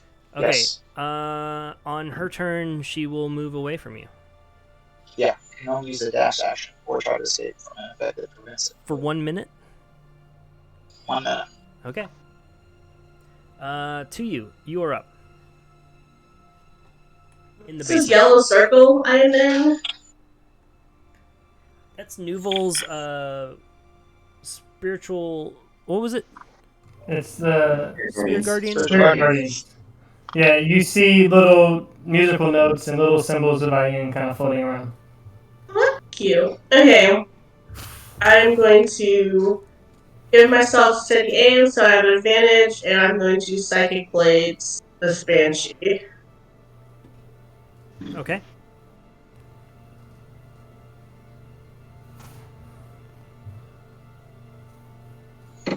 That's a 22 to hit. That hits.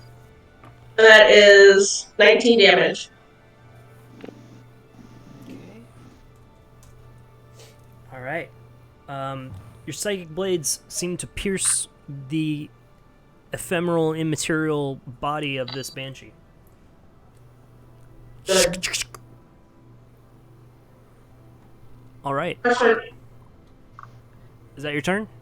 Yes. All right. The banshee upstairs. Kind of is turned. She chickens out. Yeah. You see her she floats through the exterior wall and disappears. You don't see it, but you That's know right. you have a feeling that it happened. She fucking better. All right, Sam, you're downstairs in the cellar. All right. It's just the one banshee at the moment, right? That's right. You know what? Yeah, I'm going to go ahead and it's been a while since I've looked at this character sheet.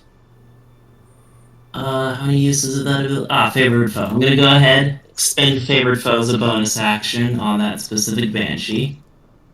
And I'm gonna go ahead and just do a normal attack roll. One moment. Did it roll on? What did you do? I missed. That's an 8. So I'm gonna go ahead. I'm doing my armor lightning attack. Okay. Does 14 hit? It does. Alright, let me go ahead and roll for damage. It is. Some pseudo Ghostbuster stuff going on right now. Don't cross the beams. Ever. That was good. See, that was good. He did it. He did it. Hell yeah. 10 damage. Ironically, 3 is lightning, 4 is lightning, I believe, and more lightning. Actually, it's all lightning. It's all lightning. Sorry, Jin has like all these different damage types. Sam just does the one. Davey, you are Lightning all the way down. Unless, Okay. is there anything else you got? Yeah, no, that's it. All right, your lightning. You see it strike the banshee. She has a reaction. She tightens up a little bit, but Davey, is your turn. Davey realizes that this is bad and he should not be up in melee, but fuck it. He's going to pop a molly. No, he put some drugs in his holes. Better way to phrase that. And he blood curses up, and he will take some swipes at this banshee with his spears. It's like a bunch of jump cuts, like Requiem for a Dream or Spun or something. Like Yes. you open it, put it in there, your pupils get huge. Yes. Spear. You were also already under the influence of the Addy, right? Yes. But that's just advantage on perception checks and investigation checks. Okay. There is A lot of ideas. Disadvantage for Constitution saving throws Okay. is what that gives me. Not. Is there anything else that goes with that? Nope. Just that's it. I was just trying to keep track of all the stuff you've got going on. I do. There's no limit to the amount of special drugs that I can take. It's just some of them harm me, and that's the stuff I need to keep track of. Dope. So that is an 18 to hit with a spear. That hits. Okay. That is 8 just spear damage, but 4 blood magic damage. Blood malady damage. Necrotic? No, actually, it is. I think it's fire. Yeah, it's fire. Okay, so 8 and how much? Fire. 4 fire. I just did damage, so I'm going to use my brand, and she is going to take 3 more fire damage. My brand. And yes. Yeah, fire is like going up the side of my spears as I attack, and now there is a fiery brand on her chest. that will do damage to her if she starts damaging people. All right. You the fire licks her chest, and as you attack her. Ooh. And my second attack was like an 8, so that's it. I'll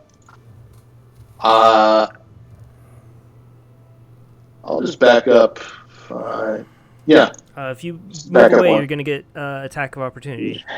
Fuck it. Yeah, I'll stay in melee. I guess. Yeah, why not? Come on, let her use her stuff. Yeah, that's Rob, Yeah. because you're it's Oh, been a well. while since you DM. There's one thing I should probably tell you. Yeah. The Banshee upstairs was on the 5 initiative turn, and the one down in the cellar was 13. It looks like. Oh shit! I'm gonna. Because I just noticed one of the Banshees are gone in the turn order. Right. Yeah. Swap Fuck them. me. Yeah. Yeah, that's what I'm gonna do. I'm gonna put him at 5. Move her up here, and I'll put that one at 13. Davey is going to back up into this circle that Nuval created, just because he thinks the circle is good. Okay, you're gonna get an attack of opportunity. Yep. Go ahead. I'm going to reaction cutting words, whatever that is. It's got to get from 19 to 14. Okay, that's good. Alright. First attack is a 19 to hit. I -3, so I don't get it down far enough. 16. No. 16 to hit. Yeah, that hits. Okay. It's gonna be 3d6 plus 2 necrotic damage. Should have waited for the damage instead. Oh well. You only take 10 damage, 12 damage. 12 damage. Yep, necrotic. She takes 2 damage, as she did damage, and she did damage to someone in front of me, and her fiery brand just lights up, and she takes 2 damage. While you see that it does hurt her, you get the same feeling that the lightning had on her, that it doesn't quite. You're like, this should hurt more than it does, or it appears to. And then the Banshee downstairs goes, "You locked me in a cellar!" And she screams with a Banshee wail. I'm gonna need. And now watch as I do horrible wisdom save. I'm gonna need everyone to roll a Constitution saving throw. Oh, it's Constitution? Oh. Rob, Thank you. does that include Dwarf? I'm gonna roll quickly. It's a 9. It's better than a 3, but it's still low. 19. Yeah. Jesus Christ, guys. 15. 15? With disadvantage, because I still have that poison, but that drug on me. But 14, 15. Okay. The Banshee releases a mournful wail, provided that she isn't in sunlight. This wail has no effects on constructs and undead. All other creatures within 30 feet of her that can hear her must make a DC 13 Constitution saving throw. On a failure, a creature drops to 0 hit points. On a success, a creature takes 10 psychic damage. So anyone who did not roll above 13 drops to the floor. I take 10 damage. I am now unconscious. 10 psychic damage. I'm fine. I mean, other than the 10 damage. I thought more y'all failed. The one standing, she looks at you, Hey. and that's great. Hey, this She horrifying- thinks she did damage a creature, so Okay. he takes 2 more damage. Okay. Again, you get the sense that it should be more effective than it is. I mean, I'm giving it all I got. I'm doing all I can here.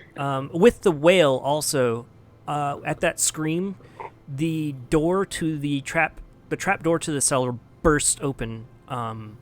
Although no one hears no one is in the effect of the wail upstairs. The door just slams open.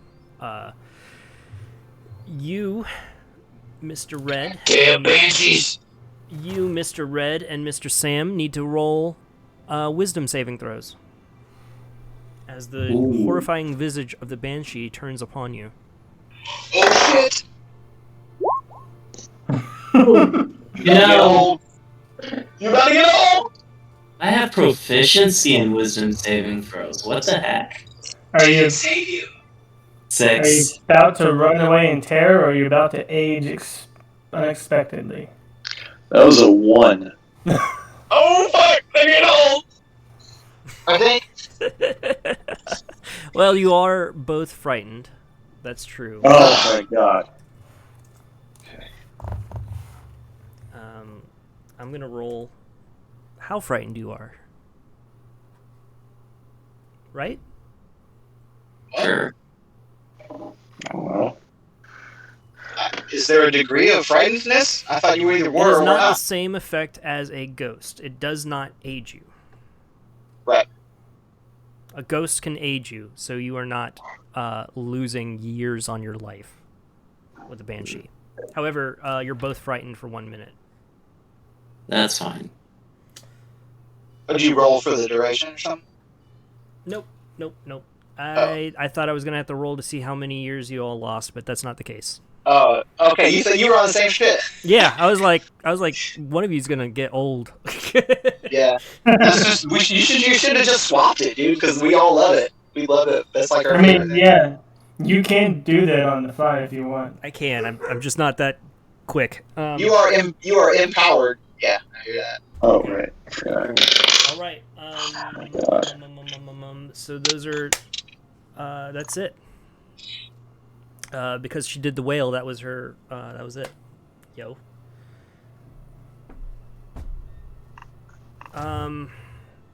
Okay. Horrifying.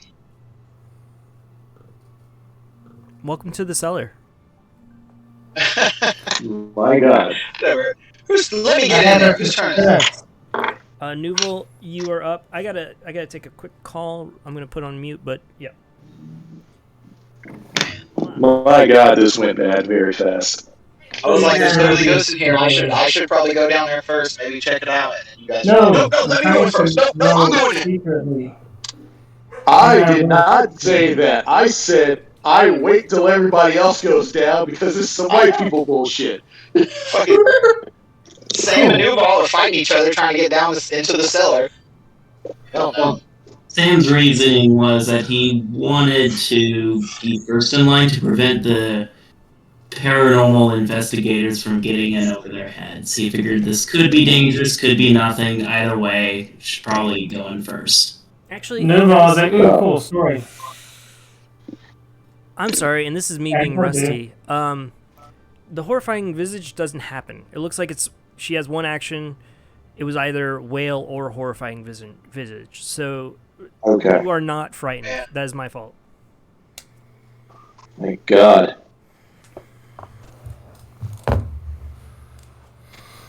Cool. Now that I've played around with the D20 thing, I'm going to secret roll to the DM, or Rob, my death save. Damn it. How to do death saves? I'm unconscious. You're out. You're knocked out. You are too. Yep. To you? Alright, Right. that was one. It was not happy. African dog. You wait. What? What'd you roll? It was not a 1, but it was not a good number. Well, I thought you already rolled a death save. Ooh, that's good. No, I was playing around with the options to send to myself, to the group, or to Rob only. Oh, okay. I did not know D&D Beyond did that. That's going to make me able to roll easier for my stuff. Okay, what's weird is I did see Anita's roll to GM, but I did not see yours. So I got a 7. hey, Ellie. I'm doing. I had a lot of rolls while playing around. Okay. Okay. Nouvel, you got you missed a saving throw, so got one against you. Thorf, you were up. Upstairs and up. Up to my neck and Wailing ghosts. Well, so fighting the one off, and I'm like, God damn it, there's still one down there. Go to the door, which is open. Because the ghost upstairs is gone, that released kind of the hold on the trapdoor. Okay. So I get down there. One banshee was keeping the other banshee occupied. Can I look down the trapdoor and does it look like I can maybe just like hop down there and drop to the floor? Yeah. All right, I do that. Okay, I'm gonna move you. You drop to the basement cellar. You were standing next to Nuval and Sam. Let's see. What do we got? Oh, holy shit! That thing is up there. Oh my god. Okay, guys, watch out. And I bat my warhammer on my shield and charge it up with a radiant light, and I blast the old banshee. Okay, you need to get close enough for that. You move what? past Sam and Red. I don't. This is a ranged attack. I'm gonna ranged attack this person. Snap. Okay. Hey, Ellie. Guiding bolt. There's just some flavor there for you. Did you have fun? Wow, that's a beautiful wild African dog. Yeah. Nice. A wild dog. Okay, what'd you roll? Dang. I got a 12. Does that hit? Meets beats. Fuck yes. Alright. I wanted to say second level or something, but I didn't. I shouldn't wait till it. I mean, I can't wait till it hits. So, just first level guiding bolt, which I think I should double check real quick. Although I pretty much know. This is slow playing. 46. Alright, cool.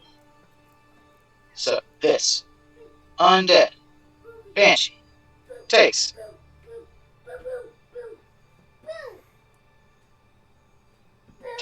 Damn! 3 ones! 7 radiant damage on this undead person. And the next attack on it has advantage. Okay. Despite taking radiant damage, she seems pretty chill. We suck right now. Yeah, she's not weak to it or anything. That is that's concerning. To you, you rolled a saving throw, so I just marked you as saved, right? You rolled a saving throw, 16. Yeah. So you are saved. We've got a timer before this starts to get worse. Sam, you're up. Wait, what? All right.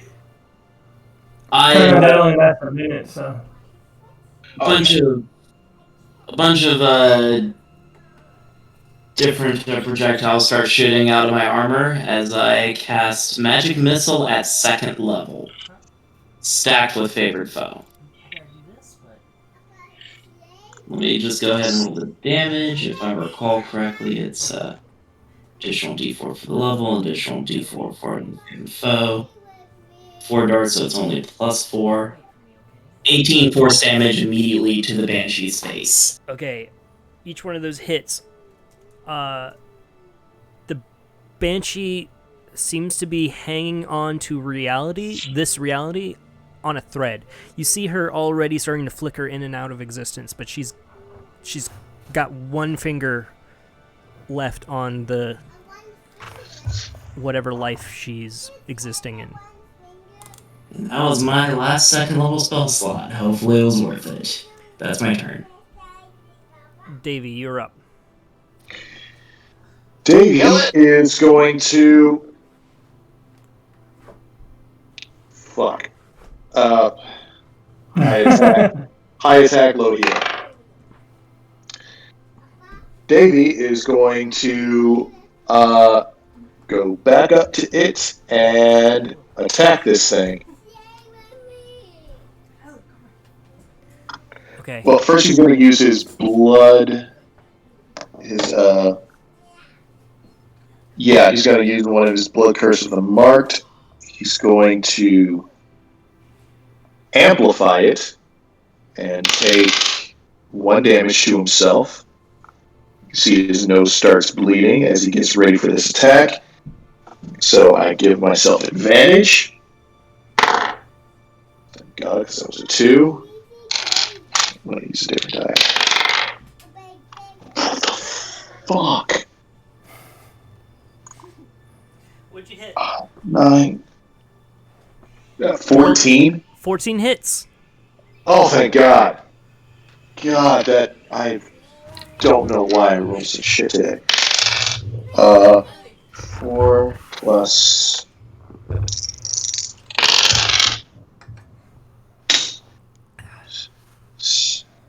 8 damage. Your strike seems to pierce straight through the heart of the banshee. She gives one last ethereal scream, and it sounds like my child is screaming right now. Ellie. Ah! Put her up to the mic. It sounds just like that as she It's horrible. fades into the blood-stained cellar wall and disappears, fades away. I immediately will run over to you and try and give her a. Hey, Ellie. I will try and give her a healing potion. I'll yell, somebody get Nuval.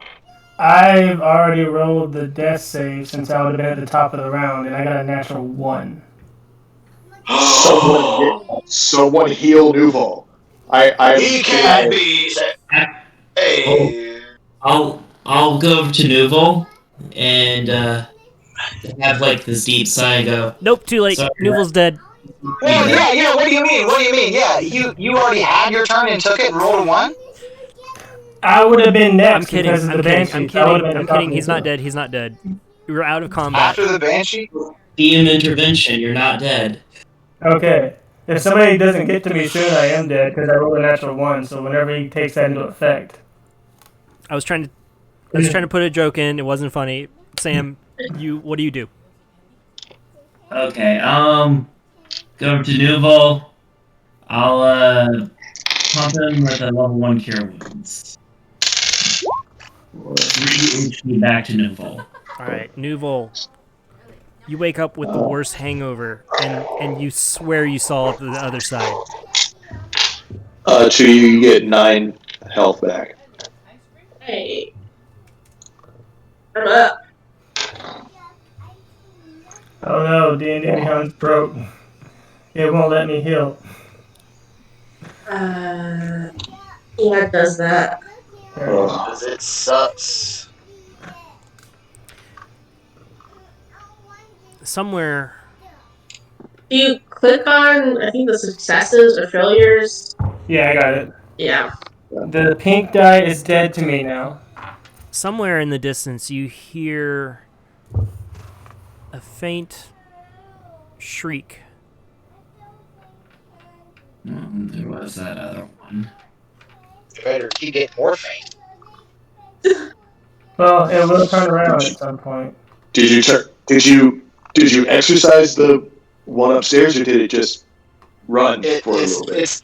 It's dashing away for 10 rounds, and then it's got to come back. If it wants to come back. Shit. So 1 minute. Okay, back upstairs. We gotta kill the other one. God, we are very rusty.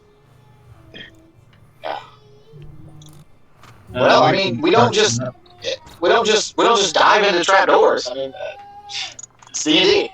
I know it's a house, but it's a dungeon, and you don't just dive into trapdoors. No, I meant fighting. Fighting. We're better at fighting than this. Hell no! What are you talking about? We halved the monsters, and then we killed the shit out of one, and then we're waiting on one to come back so we can kill them. No If problem. you're looking to take my other leg, Red, are you hoping that we be worse at fighting? What's that? What did you say? That What thing happened? does that whale thing again. I'm out again. Yeah, and I'm out of There's healing. no reason to think it wouldn't. Can we prepare anything for it? session. I'll give. Sure. Wait. Who out of us does melee damage? Oh, I can do some. Technically, I can. Against this thing? You know what? No, that's me. I'm the one up close doing like combat shit. Fine. I got something that'll help. I take another potion, pop it, Fuck! and I Do we need to have a words escape me? We're here to help you, Red, with your problems. It feels like you made What, an intervention? Intervention, yes. what I'm fine. This is combat stuff. I brewed this in the at our potion shop. It's a potion of growth, and I take the potion and I grow for Alright, right, here's the plan. Newell, it's fine. He can stop whenever he wants. So, here's the plan. I'm going to launch my grappling hook at it. DM, note to DM, it's a rebladed thorn whip for magical piercing. Anyway, I'm gonna grappling hook it and harpoon it, drag it towards Red. I'll be standing behind Red, so he's between me and the ghost. And as I drag the Banshee to Red, Red can attack it as much as he likes. Sound like a good plan? No. How is that a plan? yeah. Hold on. Yeah, The I'm ghost ready. will already be heading towards us. No, And please stop. Red. Please stop. Hold on. What does he gain from being whipped into Red? What do we gain? Well, if the ghost is in the range of Red, perhaps Red can remove the ghost's legs. alright. Fine. Technically, You gotta let that go, buddy. Come on, come on. That was like It was one leg! It's one leg. You gotta let that go. I did everything I could. I couldn't even finish that sentence. Anyway, where's the Banshee? Oh, I'm going to take a. It happens right now. I'm just going to pop down a healing spirit right where I'm standing at level 1 or 2. get closer. And I'm going to say to you, you may want to step here in a second as I heal myself for 5 and then hop off and stand next to Sam and leave an empty spot right there for 2 to get 1d6 health points. Hey, How was it? Meryl? I mean, Really cool. is there enough time for everyone to have a pass at the healing spirit? Would it be bad? I mean, Yeah. damage. Space. Yeah, you just add 1d6. You stand there, add 1d6, and swap out. And by then it should use up all the charges. Yeah. Well, if I see the Banshee within range, which is 60 feet, I'm going to Psychic Blades it. We're all just preparing, but do we actually hear the Banshee upstairs? What's weird is you actually hear the sound of a kind of creaking, almost like a turning crank outside of the inn. At what side? fuck. Right around there. Like right over here. Where? Oh, sorry, right here. Okay. Head out the door. Oh yeah, we're just rushing in again. Okay. Alright. The I well? Red runs towards the door, but once he gets here, he does like stop and let people pass. I'm gonna go in this room and peep out the window. It's the rain. You see a crank on the well slowly turning with a bucket lowering deep into the oh my god. Don't drink sanitizer, she says. Great, Ellie. Good advice. I It mean, is good advice. not wrong.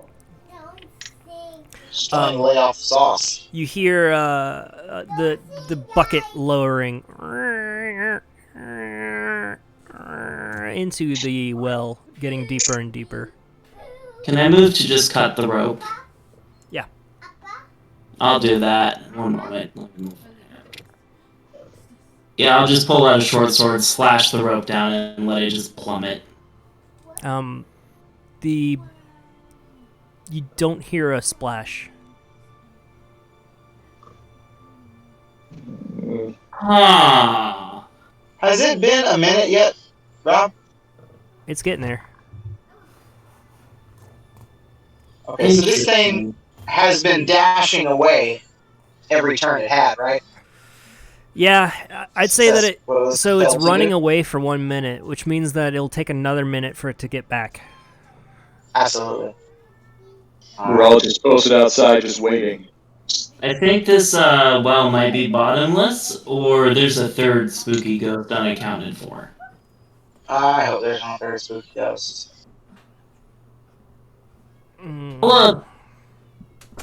Look I'm down. gonna come Wait, out of the cellar. does anybody remember what the name of this inn was? No. I don't think I looked.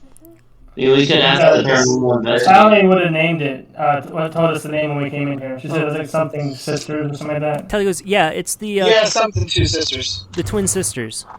Twin sisters. Okay. That's who we just met. As long as it wasn't the three sisters, we're good. Right. You look down the well. Yeah, I'll take a peek, but I'm careful to, like, brace most of my body away from the well in case something tries to drag me down. Three sisters means there would have been a third one we had to worry about. But yeah, I'll take a peek.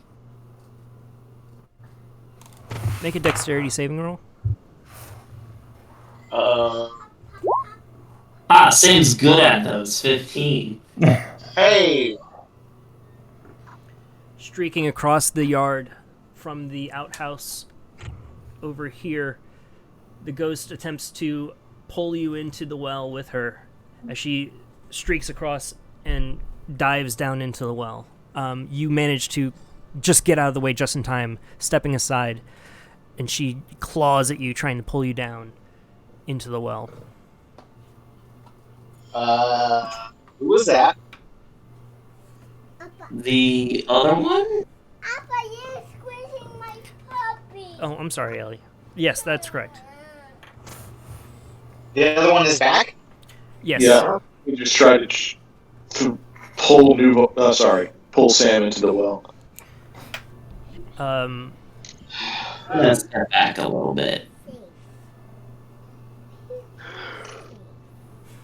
Could be fucking anywhere. Jesus Christ. I'm gonna ready Thorn Whip in case the ghost comes within range. Then suddenly,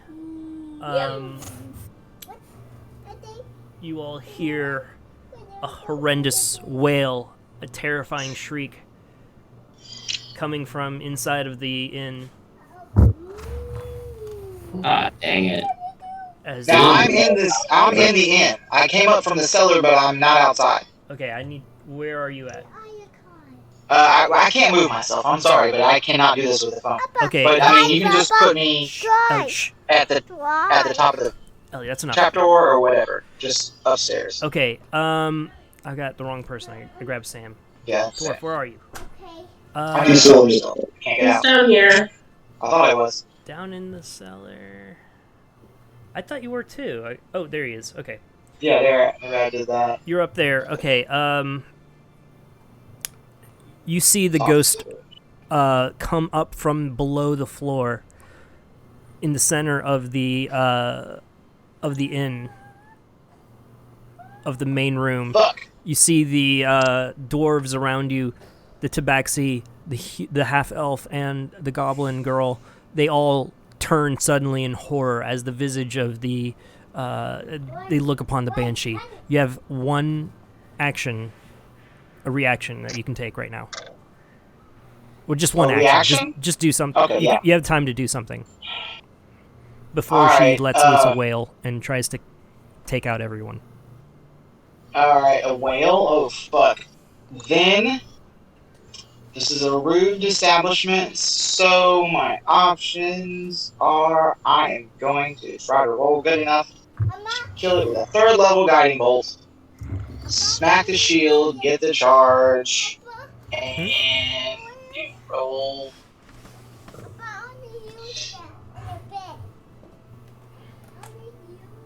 Just need to get nothing fancy. Come on, come on, come on, come on. There, do it. 15.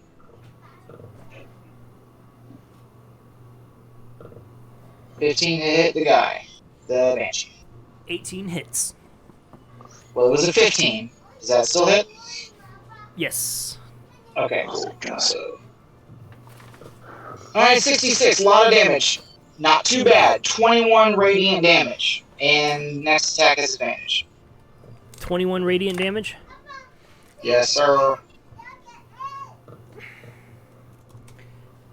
Ellie, hold on.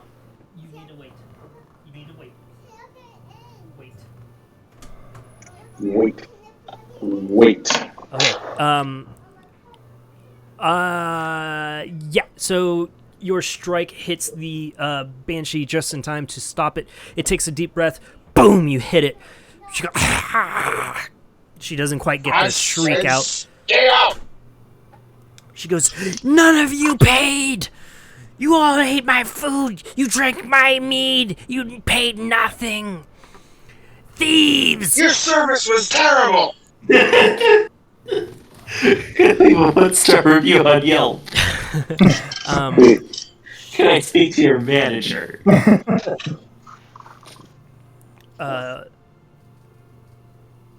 She streaks across at you. She's going to take a quick swipe, but that's Go going to leave ahead. her open to time enough for anyone else to get a hit on her. Do we all have action? 'Cause Yeah. Yeah, initiative? I'll run in.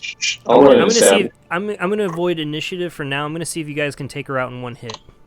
Well, what do you mean? Who would have a chance to hit her as she went from the kitchen to the thing? Because they're outside, right? Yeah. They have time to get inside.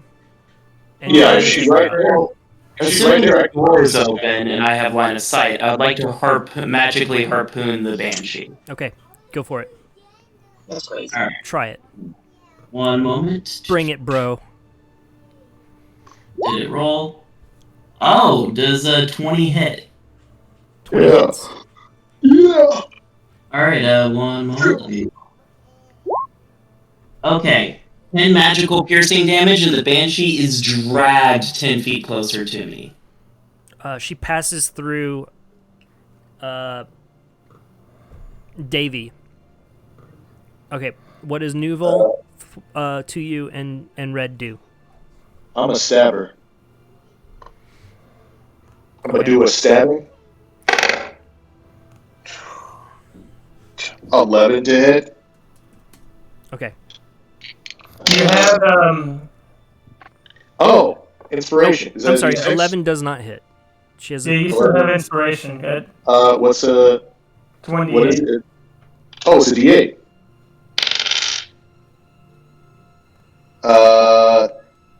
13. that hits.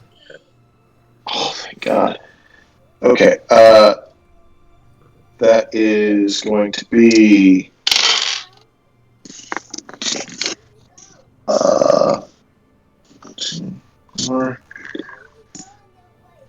6 damage. Do I get 2 attacks?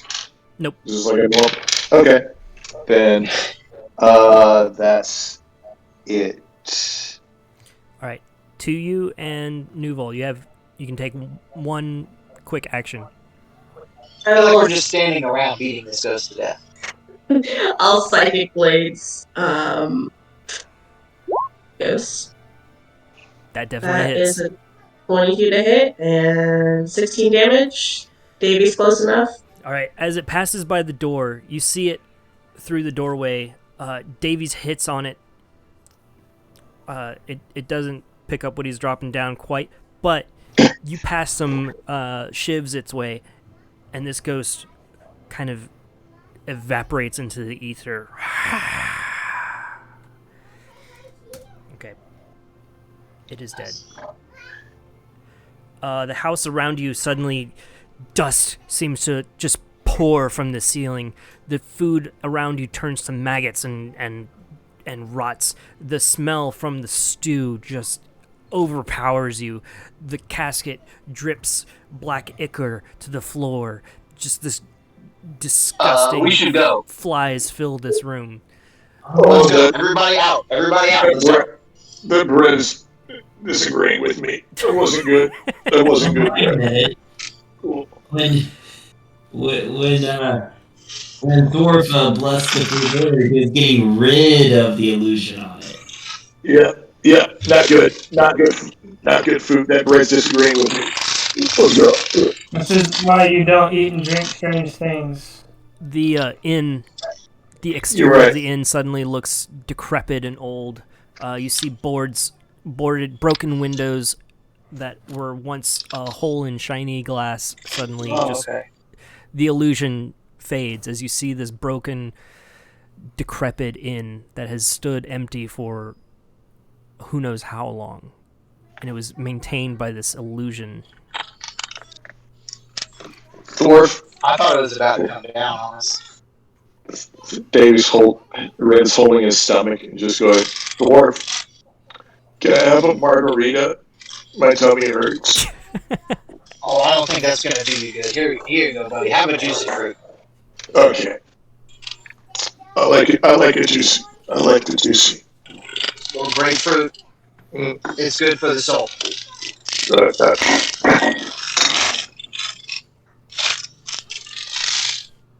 All right. How are the ghost hunters feeling about all that? The ghost hunters say, "Ghost confirmed. Trapped." I hate you two. They high-five each other. And they jump in the air and freeze midair. I mean, we just sent it back to the ethereal plane, like... not different ghosts run by different rules, but it could theoretically manifest again. They go, "We're Specifically, famous." I mean, banshees are a known thing, and specifically, we're the ones who banished it. You guys almost died doing nothing. Yeah. They're already walking away. Well, back On to to the Goblin. next haunt. This isn't a win for you. We're professional ghost hunters, they say as they walk away. Let the kids have their fun. It'll just lead to more. Yeah. All right. Whatever. Well, Whatever. I mean, if you think about it, we were the ones who opened the door. Set them off. They were in here having a pretty good time. Yeah. Next time they're gonna open it and they're gonna die. Though. I mean, Well, these things have a way of working themselves out. All right. I mean, I have little to no connection to these people. I'm fine. All right. All right. Let's. All right. Wait. Dwarves 3. Are you? Headed to the mining town as well? Yeah. Okay. Yeah. Honestly, if we can go anywhere but here, I think we'd be happy to join you. For sure. Right. Hey, let's walk and talk. Yeah. Okay. You all make your way. You continue making the rest of your trip. The rest of the day passes without incident, I guess. Can we get like a short rest on the road? Yes. Holy I'm just crap! sleeping on top of the polar bear. If we stop to do a short rest, then I will play the Song of Healing, or Song of Rest. So everybody gets an extra 1d6 while doing hit dice. Okay. I think 2d8 should be enough. But let me... I'll just do 1d6. 1d10. Plus the d6. Okay. As you approach,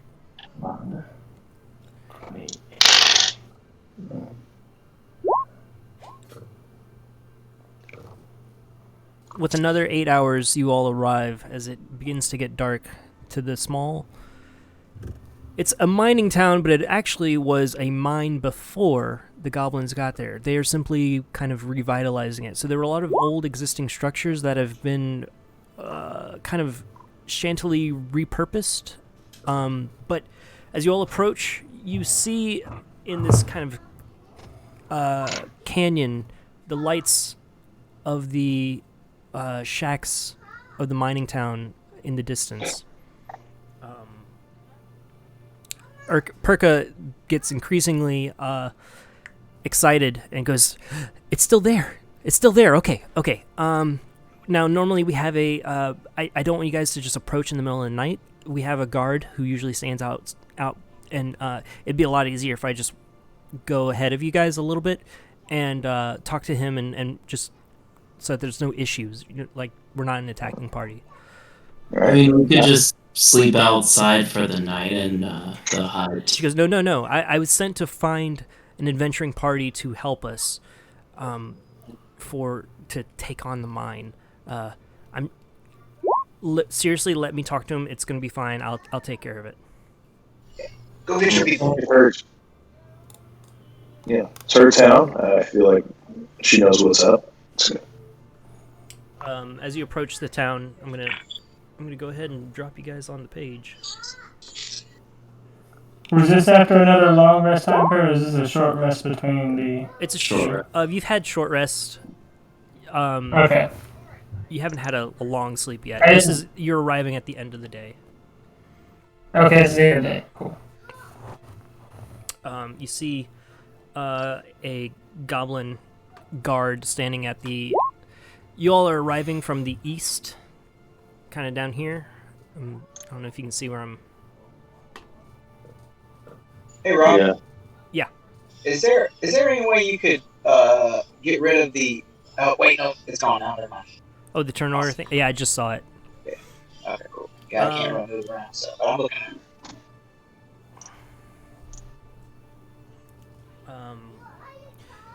So you see a small guard. It's like a tiny guard post, but it's actually just a small house that has a light in front of it. She goes, "All right, guys, stay here. I'll take care of this. I'm going to run ahead and make sure that everything's cool."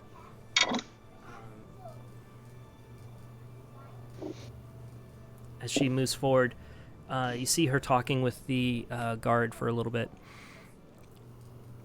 And then all of a sudden you see a shadow pass by her. A circle of darkness surround her. And then something jumps into the darkness. Jumps into the darkness? Yeah, something was on the roof and it jumps into the darkness. You only roll perception. It was so quick. You're not even sure if you saw it. But the circle of darkness is real. That definitely is there. It suddenly appeared right when she approached the guard. Nat 20. 21. All right. All of you saw something. You swore it had 4 legs, but it looked like it had about tentacles around its neck. It leapt into it with this mouth wider than you could have believed. Fuck. The darkness stays for a little bit. About 10 seconds go by. And when the darkness is lifted, you see the bodies of 2 goblins laying on the ground. You see a dark shadow leap atop a building and then suddenly disappear. I'll run up and make sure the goblins are okay. Uh-oh. App roll20.net says unable to read or set data from server. Let's try. Reload. Is the darkness gone? The darkness is lifted. Let me see. Yeah. Let me see. Well, I said about 10 seconds. That's probably all it Right. did. Right. She ran up to talk to the guard. Darkness fell over both of them. We saw a dog creature with tentacles jump out of the darkness, and then the darkness lifted, and her and the goblin soldier down. That's what happened.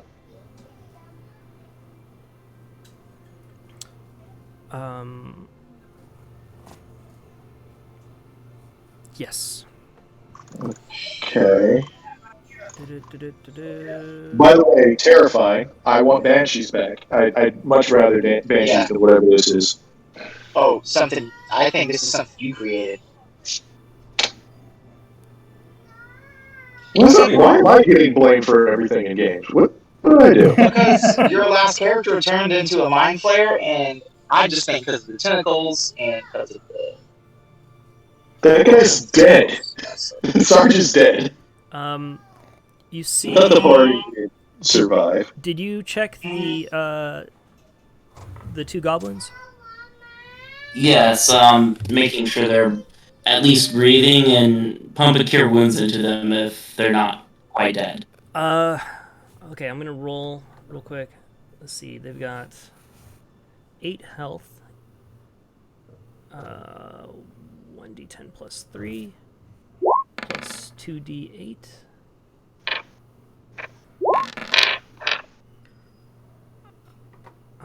Okay, so they took. The goblin's outpost guy. As you approach, you see that his neck and his face are melted down. He gurgles a little bit, and he seems to die right as you approach him. Let's see if Perka survived.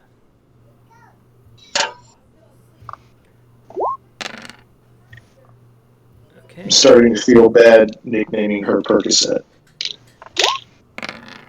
She enjoyed it. You see her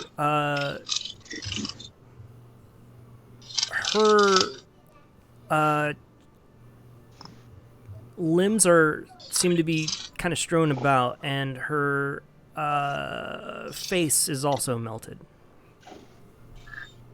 Is she dead? Yes. They have very low HP. Yeah.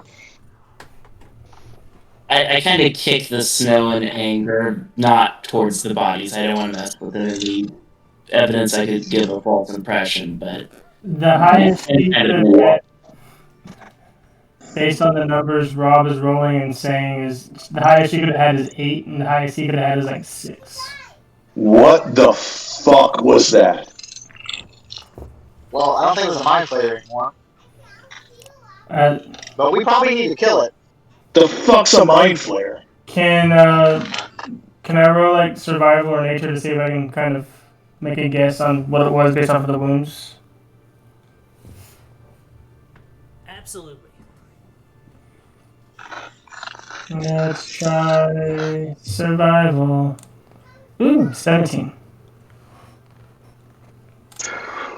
Okay, from what you can tell, this thing is predatory, for sure.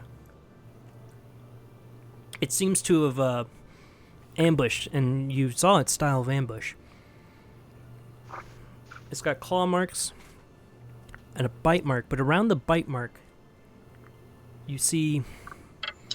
Well, that's where all the acid is at. Wherever it bites, it tends to melt the flesh.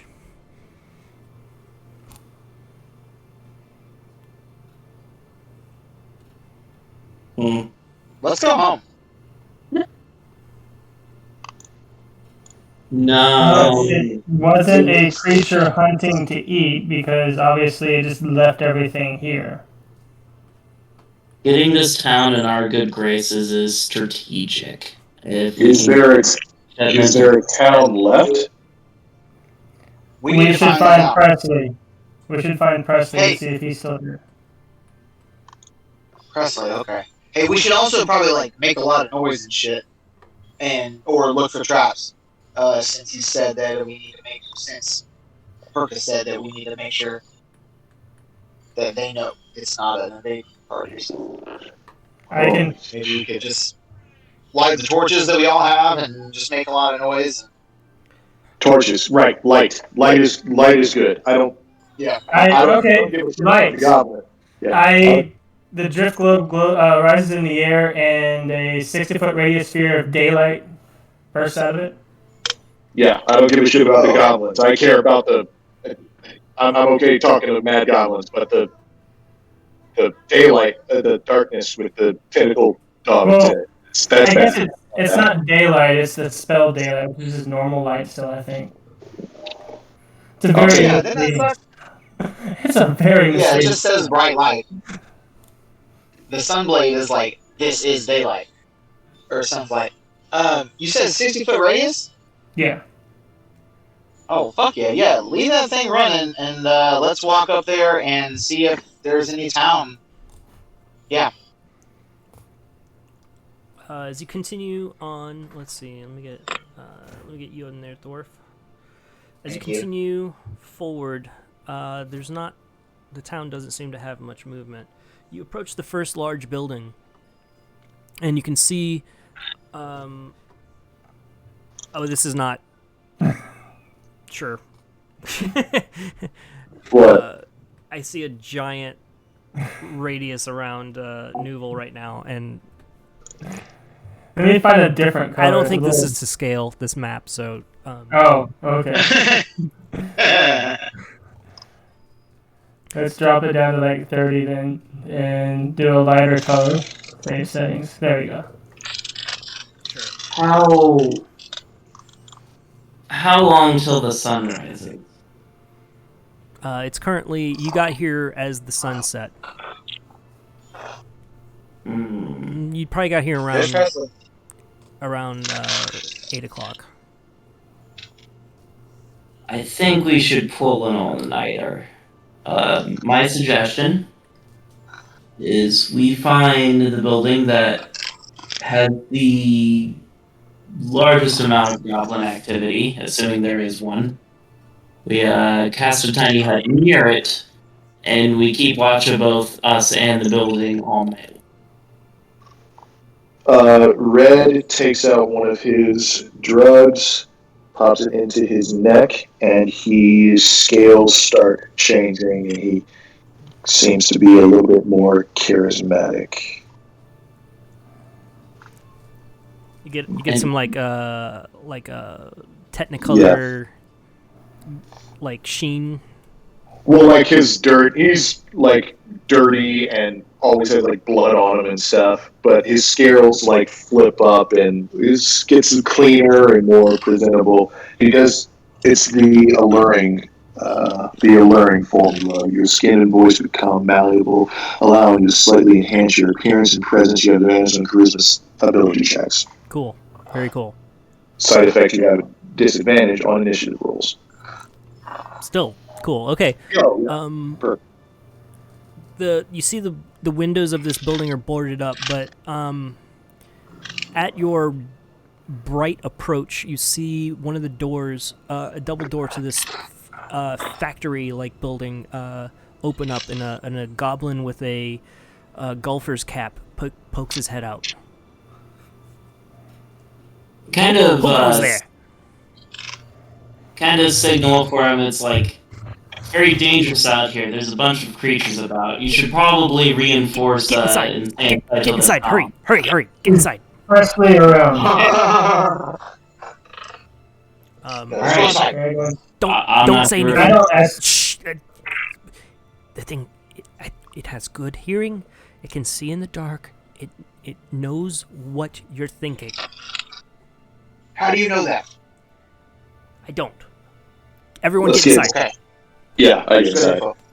I get inside too, but I can't grab myself. I didn't even wait to ask questions. As soon as I get inside, like, okay.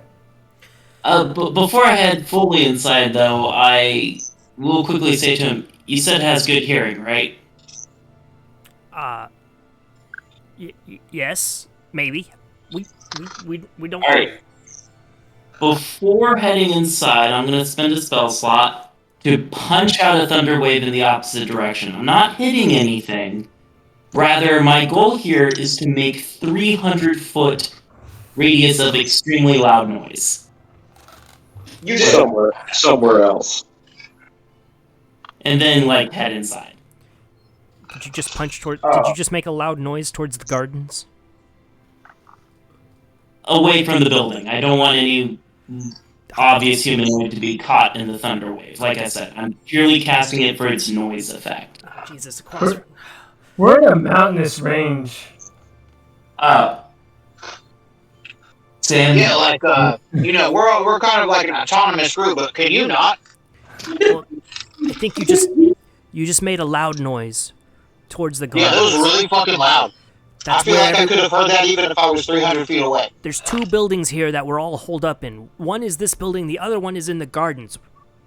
Opposite of this building. Sorry. Oh, no. Okay.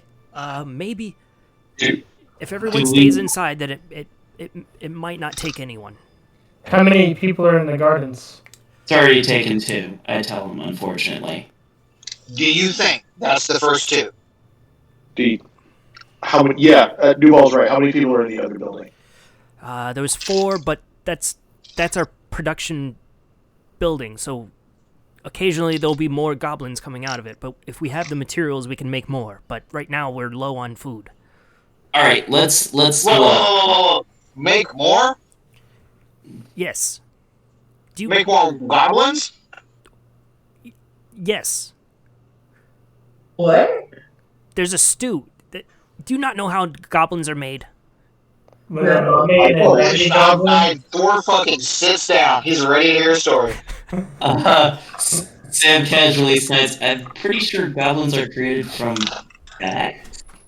I thought it was a mommy and a daddy goblin get together and do the horizontal monster mash, yes. No, goblins... If that were the case, then there would be goblins everywhere. No, that's not how goblins are made. We have there's a cauldron. Every time you see a goblin camp, there's always a big pot in the middle, and they throw things in the pot. What you don't know is that that's where goblins come from. Depending upon the soup, the texture, the ingredients of the soup is what generates the kind of goblin that comes out of it. Are you fucking with us? I was just about to say, are you fucking with me? What? Noble is writing all this down. I want to ask, is that Presley, the goblin we know, right there? Hello. Presley, is that true? Is that where all goblins come from?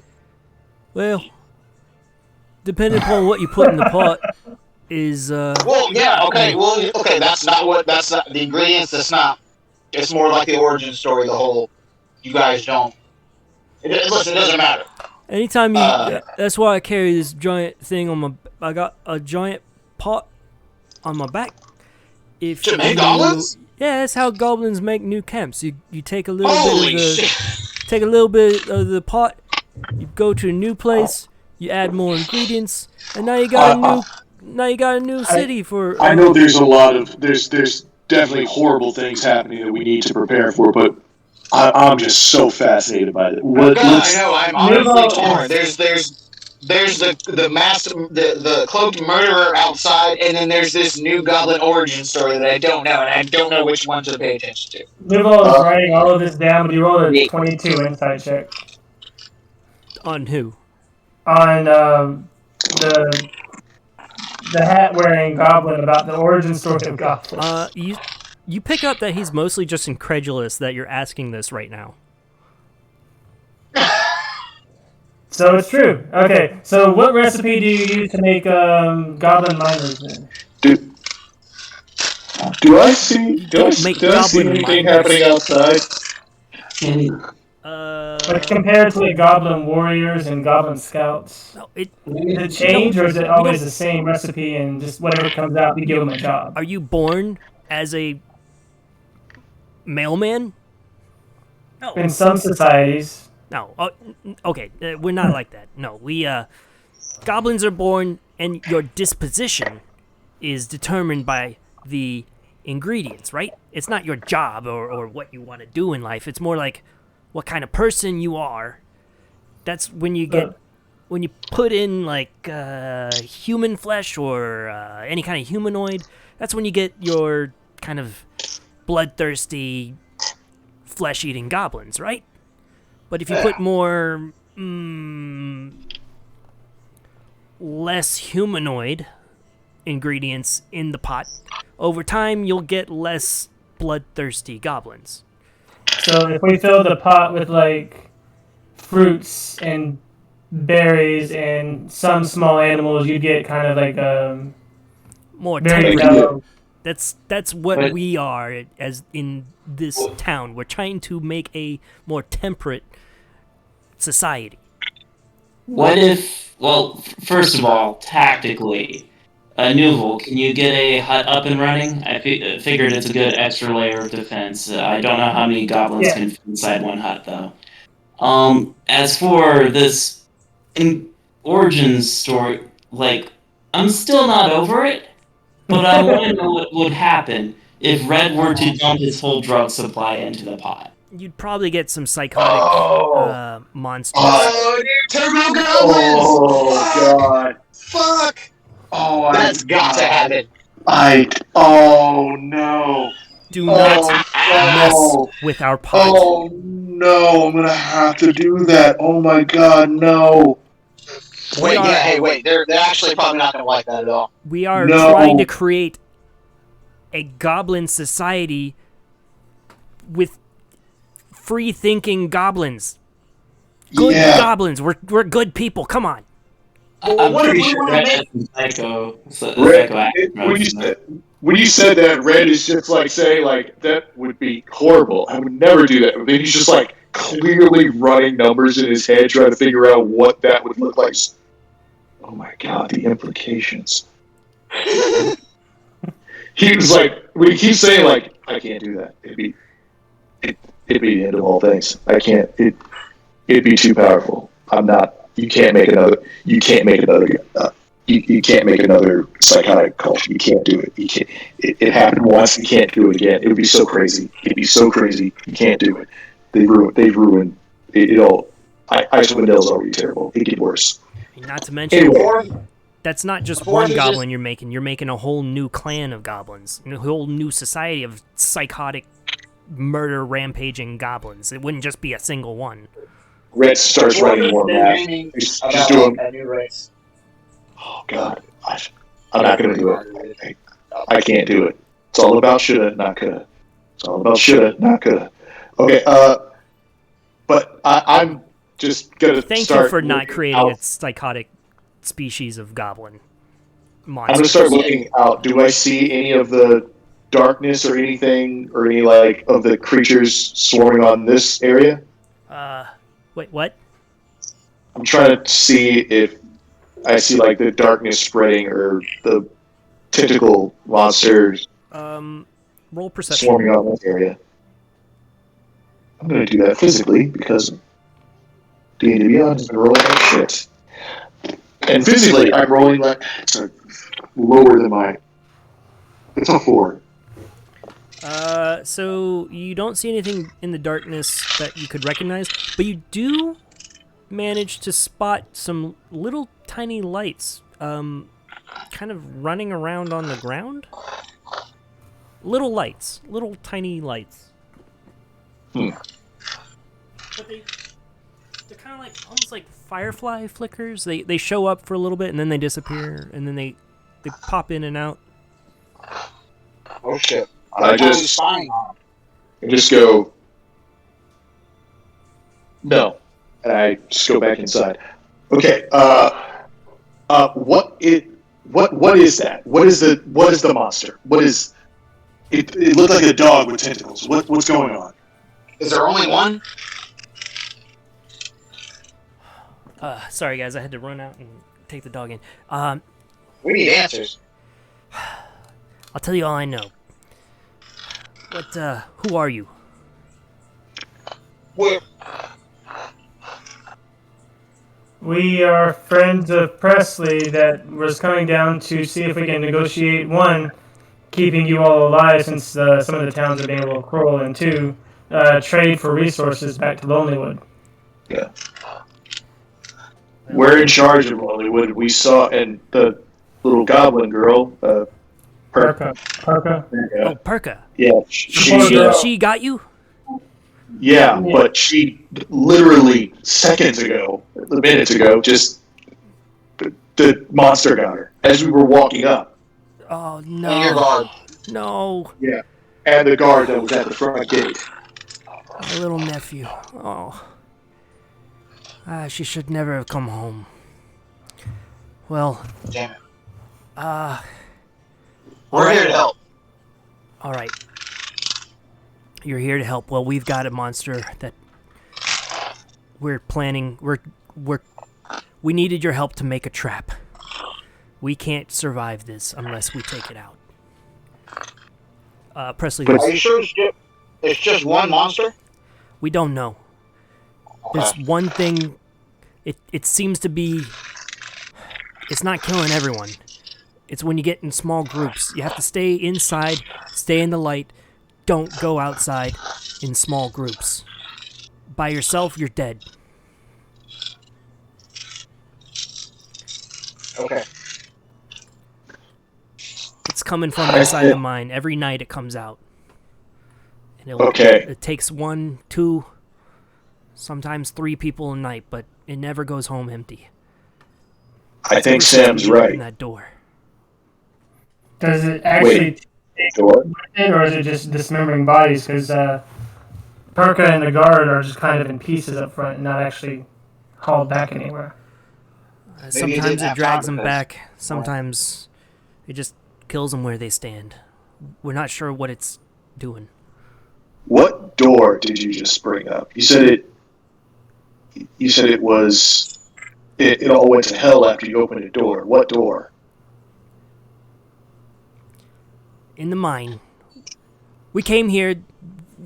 It's free real estate. We came in. The buildings are there. There's just no people. So we go in the mine, and we dig. We start digging. We're getting ore. Everything's going good. We're getting a little bit of harassment from the soldiers of the towns, but nothing too serious. And then we found a room. Yeah, old stone. Old stone, older than anything I've ever seen. Glowing. We opened a wall on accident. Inside there was a woman, a human woman, but she wasn't. You could see through her. She was there, but she was like almost like a water, just standing there, like waiting. And that was when the creature came out. Did the woman say anything? No, we didn't get close enough. The thing just. It was so fast, and immediately the room went dark. I ran, but not everyone made it out. Maybe I just turned to the rest of to everybody else. Maybe it's a spirit. Maybe it's some kind of guardian of something, and the creature is a guard dog. It sounds like it, yeah. What are Sounds the like we need to chances? put it back or We've been Well, seeing kill it. weird things lately that are not the creature. There's small at night. There's like lights flashing around on the ground in corners. Yeah, what is that? What is Yeah, I saw it. It looked like fireflies, but I don't know. It's almost like it's taunting us. Something out there is. It's not the monster, but it's something else. Like we don't know. What are the chances it's part of the Netherine Society? Because I it don't sounds know. like one of their floating engines is under here somewhere. So Door underground makes sense.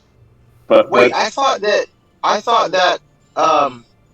there was a ship that crashed near here.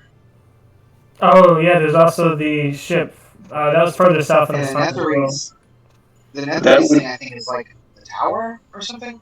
I no, think the Netherese is also the engine that's buried underneath. The, But that's not down here. but we don't know where it is. We don't know where it is, and it would an engine.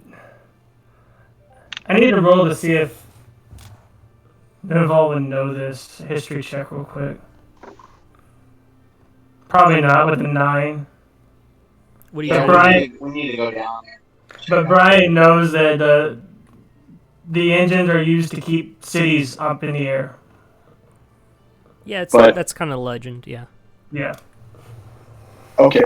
Well, before we go into the mine, let's deal with this creature first. I say we sleep the night here, set a trap, follow. I'm sure these goblins had a plan to set a trap once adventurers came. You see Presley smile and nod. He goes, "I got just the thing for you." Okay. We set a trap during the day, wait for nighttime, take this creature out, and then we'll go into the mines. If it's netherese, we'll deal with it. If not, kill it, burn it. If it's a spirit, Thorf. If it's netherese, I don't know. I can't just get rid of any spirit. I mean, you're kind of assuming a lot. You think that. I hope we can kill this creature. But how do you know this creature can't just disappear? And how do you know it's not part of these lights on the ground or the mind reading? And who knows what they unleashed? Maybe the creature is a manifestation of something way stronger. Oh, I know our plans never work out. That's just the start of the plan. At each one of those steps, something is going to go crazy, and we're just going to have to improvise. But So that's how we find shit out, is by just doing a plan. Right. That makes sense. We gotta just start fucking shit up. So the first thing we're gonna do is try to trap that goddamn beast. I got you. Presley nods and says, "The warehouse. You'll want to use the warehouse. It's a big open place. You could shut it in. Nobody's gonna be in there, and you could set plenty of traps in there." And I think we can make enough noise to draw it that way. Yeah. It's over. They've got like a rough sketch of the town, and he kind of points at this block over here. He goes, "The place, it's right next to the mine, so we thought we would do something there because it's the first thing that the monster sees. Well, it's closer. It would keep us safe away from him." is this the entrance to the mine right Yes. here? Okay. I could be the bait to lure it into the trap, especially if we leave only one entrance and one exit to the warehouse. And That's good. That's a good idea. Sam. That thing was fast. Very fast. I'm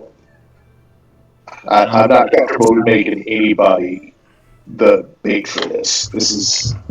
That's way too dangerous. I have armor. Wait. What's up? Yeah, now, Sam, I'm all for you going just in there and just seeing what happens. I love that. But what I did was, I was thinking about,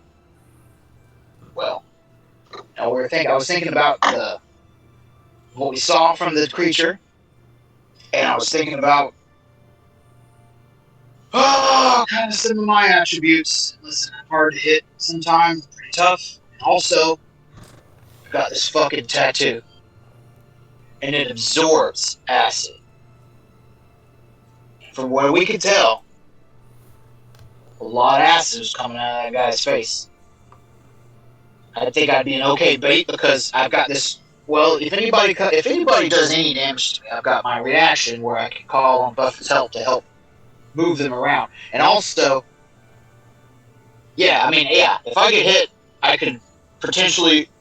I'm gonna stop doing the voice. I can potentially absorb the acid damage. If I get hit, I can respond with lightning or thunderstrike. And if it's lightning, I can also push them 10 feet away, which I think I would survive being bait. Whose face poured out acid? What are you talking about? Both of the people who were killed took bite and claw marks. The bites seem to be they took acid damage to their Oh, faces. okay, sorry, I missed that part. So I'm Okay. assuming damage type based on the description, but I mean I think that's pretty solid. Well, if you wish to And I've be never used the that. that's fine. I would like to point out you could just hand me the acid absorbing tattoo, but I'm not going to Hand take you the text. I'm gonna pretend you didn't say that. Tattoos are permanent. Yeah. Right. In real life too. Well, I wasn't sure which Okay. person you were using for these. Anyway, Hey, can I borrow your battle scar? you joke, but the ones in Tasha's can be transferred. Yeah. Yeah, Well, fuck but it's a tattoo. It's a tattoo. Hey, And like, even if it could, you think Force would give it to you? Come on. Yeah. no, that's No way. why he's not going to talk you out of it. Instead, We're probably we're gonna going have to empty out this bag of holding.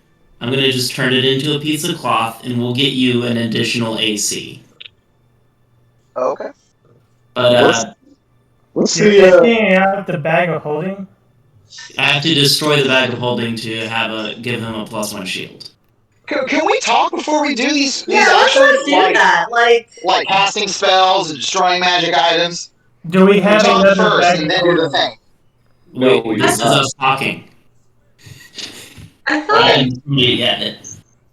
Well, all of it No, is us talking so about that's kind of talking about it is I could smash the bag of holding. I could give you a +1 shield, but I'd have to destroy the bag of holding. It's not.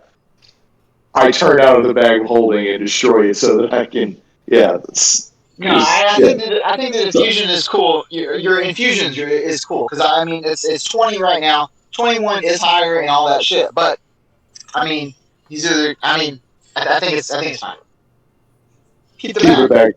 Keep the bag of holding. Okay, do you at It least doesn't. want my leg? No, because it's not like I'm not some bomb that's gonna get. I'm not gonna destroy the thing. We've got to do other shit. You know. I want a good fate. He also wasn't here for. He was. Alex, his video dropped out where we were talking about not getting a penalty to your leg. You're fine. Yeah, he's fine with the leg. Oh yeah.